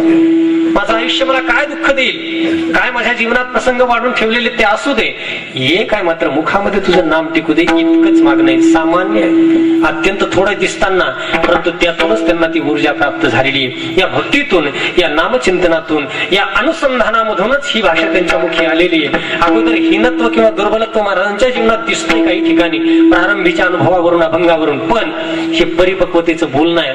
आपण तुकोबरायांचे अनुयायी आहोत. आपणही आपलं जीवन याही पेक्षा ऊर्जावान कसं होईल असा प्रयत्न करूया. त्यांच्या शब्दातून स्वतःला जरा चार्ज करून घेऊया. कायम डिस्चार्ज काय जगणार आहोत. जरा कव्हरेज मध्ये महाराजांच्या जाऊया. बघू आपण की मागण्या संपवल्यानंतर काय होतं. सामान्य दृष्टीने प्रयोगच करायचे तर मागणीचं महत्व आहे का नक्की हे आधी जाणार. ही गोष्ट आता गरजेची आहेच का. उगीच विनाकारण सहजासहजी लाचार होऊ नये. कारण मागणी म्हटलं की लाचारी आलीच तिथं. हो, त्याचे अनेक साईड इफेक्ट आहेत. हीनत्व येते, अवकळा येते. हो, आत्महंता तो मनुष्य ठरतो, आत्महनन करतो तो. आणि आत्महनना इतकं नुकसान जगात दुसरं कोणतं नाही. स्वतःचं महत्व जाणावं, स्वतःवर सर्वात जास्त विश्वास करावा. मी स्वतः गर्व या अर्थी बोलत नाही, स्वाभिमान या अर्थी बोलतो. इथेही काहीतरी ईश्वर चैतन्य आहे, इथेही काहीतरी शक्ती आहे, याच्याकडे थोडं लक्ष द्यावं. आणि हे रडत पडत मागण्या, या देवा पुढे मांड, त्या देवा पुढे मांड कमी करावं, बस करावं. शिकूया थोडं. तुकोबारांचं तत्वज्ञान देवाला मागायला सांगत नाही, मागणी संपवायला सांगतंय. मागणे ते खुंटे ऐसे करी देवा, नाही तरी सेवा सांग पुढे. ज्यानं मागणं संपेल आणि मागणं संपल्यानंतर जीवनाची खरी लज्जत मला समजू लागेल, मग समजतंय. उपकाराखाली दबलेला माणूस काय हो, वाईट परिस्थिती आहे. 10 सुमो एखाद्या मुंगीवर पडली ती कशी जगेल. याला माग त्याचा उपकार, त्याला माग त्याचा उपकार, आणि अनेकांचा उपकार ज्याच्यावर त्याचं जीवन संपून जातं. कुणी आलं की हसावंच लागतं ना. कुणी आलं की हे पहा, 11 रुपये दिलेला आला तरी हसावंच लागतं ना. 11,000 दिलेला आला तरी या या या कशी आहेत मुलं बाळ, बरे आहेत का, बरं काय कस काय व्यवसाय पाणी का. 1251 वाला. आणि ही संख्या जर वाढत गेली तर आपलं जगणं ताठ राहत नाही. मग रेप्टाईल होतो आपण, असं सरपटणारे प्राणी. ज्याचा स्वाभिमान जिवंत नाही तो कन्यावर जरी उभा असला तरी तो सरपटत असतो पहा. म्हणून थोडस स्वाभिमानाच्या दृष्टीने जगूया, मागण्या कमी करूया. एकदमच सगळ्या बंद होत नाहीत त्या, पण शक्यतोवर त्यानं अगदीच आपला स्वाभिमान ठेसकाळत असेल, घासून गुळगुळीत होत असेल, त्याची धार लगेच जात असेल, त्याचा जर शाळीग्रामच होत असेल स्वाभिमानाचा, तर तो शाळीग्राम होऊ देऊ नये. जगण्यात अर्थ उरत नाही हो. लेच बेच जीवन होतं पाहते हो. आणि तुकोबारांना लेचे पेचे पण मान्य नाही. महाराजांचं तत्वज्ञान असं दुर्बल करणारं आणि लेच पेच करणारं नाही. छोट्या छोट्या इच्छांसाठी षडयंत्र, अमुक तमुक स्पर्धा, याला खाली दाब, त्याला पुढे आण, त्या गावात तुम्ही गेलेच कसे, ते माझ्या दिंडीचं गाव का गेडी झालं. आसाम्या लावल्या बाबू. आळंदीमध्ये अनेकांचा अनुभव आहे, काही जरी नाही केलं तरी इथं पोट भरतंय. कित्येक महात्मे माझ्या पाहण्यात आहेत. कीर्तन नाही, प्रवचन नाही, बस श्रवण करायचं. सकाळी मंदिरात जायचं, दर्शन करायचं, साईडचा बोर्ड बघायचा, बाजूचा बोर्ड पाहिला की दुपारची तरी सोय होतेच आहे. नुसतं पोटासाठी एवढं करावं लागत नाही. त्यामुळे ही लाचारी आणि ही मागणी जी प्रचंड आणि उदंड वाढलेली, याला प्रतिबंध करण्यासाठी तुकोबारांच्या या शब्दाचा थोडा विचार घडावा. आपल्याही जीवनात काही ऊर्जा उत्तुंगपणे उत्पन्न होण्यासाठी एक वेळ अशी यावी की आपणही पांडुरंगाला बोलावं, देवा मागत नाही, काळजी करू नको, मागायला आलेलो नाही, असं भीक वगैरे मागणार नाही. मागेल तर तुझं नाम, मागेल तर तुझी भक्ती, मागेल तर तुझं स्मरण, मागेल तर तुझं स्वरूप आणि तुझ्या पायाचं चिंतन. या पलीकडे आम्हाला काही नको. राहिला प्रश्न आयुष्याचा, तर आयुष्य आम्हाला काय दुःख देईल ते देऊ दे. आमचं आयुष्य, आमचं कर्म आणि आमचा काळ, आमचं भांडण आम्ही मिटू. तू शांत राहा, आमच्याकडे कृपा दृष्टी राहू दे. विडोबार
एकदाच उरकलं का काय. असो, सर्वांना धन्यवाद. शांत चित्ताने श्रवण केलं. दावा नाही हे स्वीकारलंच जावं. संयोजकांना बोलवलं येणं माझं कर्तव्य. ऐकायला आपण आला. व्यक्तिशः मी निमंत्रित कोणालाही केलेलं नाही, कधी करणारही नाही. माझी कथा करा ऐसे म्हणी कोणा, तरी नारायणा जिव्हा जोडो. कीर्तन ठेवा कोणाला म्हणत नाही. ऐकायला या कुणाला म्हणत नाही, फोन कुणालाही करीत नाही. आपण प्रेमानं ऐकता तोपर्यंत करीत राहणार. जरी ऐकत राहिले मला वाटलं त्या दिवशी थांबूनही टाकणार. हे काही काही मरेपर्यंत म्हणजे अगदीच बसून झोपून वगैरे करेपर्यंत काही करणार नाही. जोपर्यंत धार टिकेल तोपर्यंत करीत राहील. बोथट होणार तर नाहीच, पण त्याच्याबद्दल फारच पुन्हा कोणाला उपद्रव होऊ लागला तर बंदही करून टाकीन. तसं काही नाही. सर्वांना धन्यवाद देतो. हो, आणि पुन्हा एक विनंती करतो महाराजांच्या अभंगाच्या आधारे. आहो पंडित जन तुका टाकावा थुंकून, महाराजांचे शब्द आहेत. त्यामुळे समस्त पंडितांना विनंती आहे, आहो पंडित जन पृथ्वीराज टाकावा थुंकून. कशाला चगळत बसता? मला माझं जीवन जे समजलंय, जसं वाङ्मयात समजतंय तसं मी निघालेलो आहे, तसं मी चिंतन करतो. हो, राहिला प्रश्न कीर्तनात बोलण्याचा, तर हे कोणत्या पद्धतीनं बंद करता येत असेल तर मला आनंदच आहे. कारण काय, संन्यासी जीवनात ही पळापळी काही शोभत नाही, आवडतही नाही, आणि कंटाळाही त्याचा येतो. त्यामुळे हे कार्य पुढे चालत राहणार आहे. अनेक भावी जीवनामध्ये आणि पुढच्या वर्षामध्ये अशी तुकोबारांच्यावर प्राण वळून टाकणारी बरीच शेकडो कीर्तनकार मंडळी या संप्रदायात निर्माण झालीच पाहिजेत, तर काहीतरी हा शोभून दिसेल, चमकून दिसेल संप्रदाय. अनेक दुर्बलांच्या गर्दीपेक्षा लाचारांची फौज तयार होऊ लागली पहा. हो, तुपासाठी उष्ट खाणाऱ्यांची फौज वाढली. पाया पडतो असे तयार व्हाय 5-10 आयुष्यात जाणारच आहे. हो, मरणारच आहे सगळे एक दिवस, कोण टिकणार नाही याच्यात. पण असं काही जगून मरू की एक चैतन्यदायी ऊर्जा या संप्रदायाला पुनश्च निर्माण होईल आणि तुकोबारांना आनंद वाटेल की काहीतरी चाललंय ठीक. हो, नाही तर आज ढसा रडत असतील संत, कशाला वाङ्मय तयार केलंय. हो, याच्यावर जर पोट बाबूंची संख्या वाढत असेल तर म्हणा पुढच्या पिढीच्या सर्व साधकांना, तुकोबारांच्या अनुसरकांना, अनुयायांना माझी विनंती आहे, महाराजांना आवडेल असं थोडं तरी करायचा आपण प्रयत्न करू. अगदीच प्रॅक्टिकली नाही, म्हणजे हे नाही ते नाही असं नाही. हो, अगदीच जीवन थोडंसं त्यांच्या पावलावर उचलून टाकू. पूर्ण भिकारी व्हायची काही गरज नाही, पण किमान आपला स्वाभिमान तरी टिकू. मागण्या तरी जीवनातल्या कमी करू. न मागता जे मिळेल त्यात तरी समाधान मानू. इथपर्यंत तरी आपण करू शकतो, एवढी माझी विनम्र विनंती राहील. पुन्हा एकदा सर्वांना वंदन करून माझी सेवा संत चरणी समर्पित करतो. ज्ञानेश्वर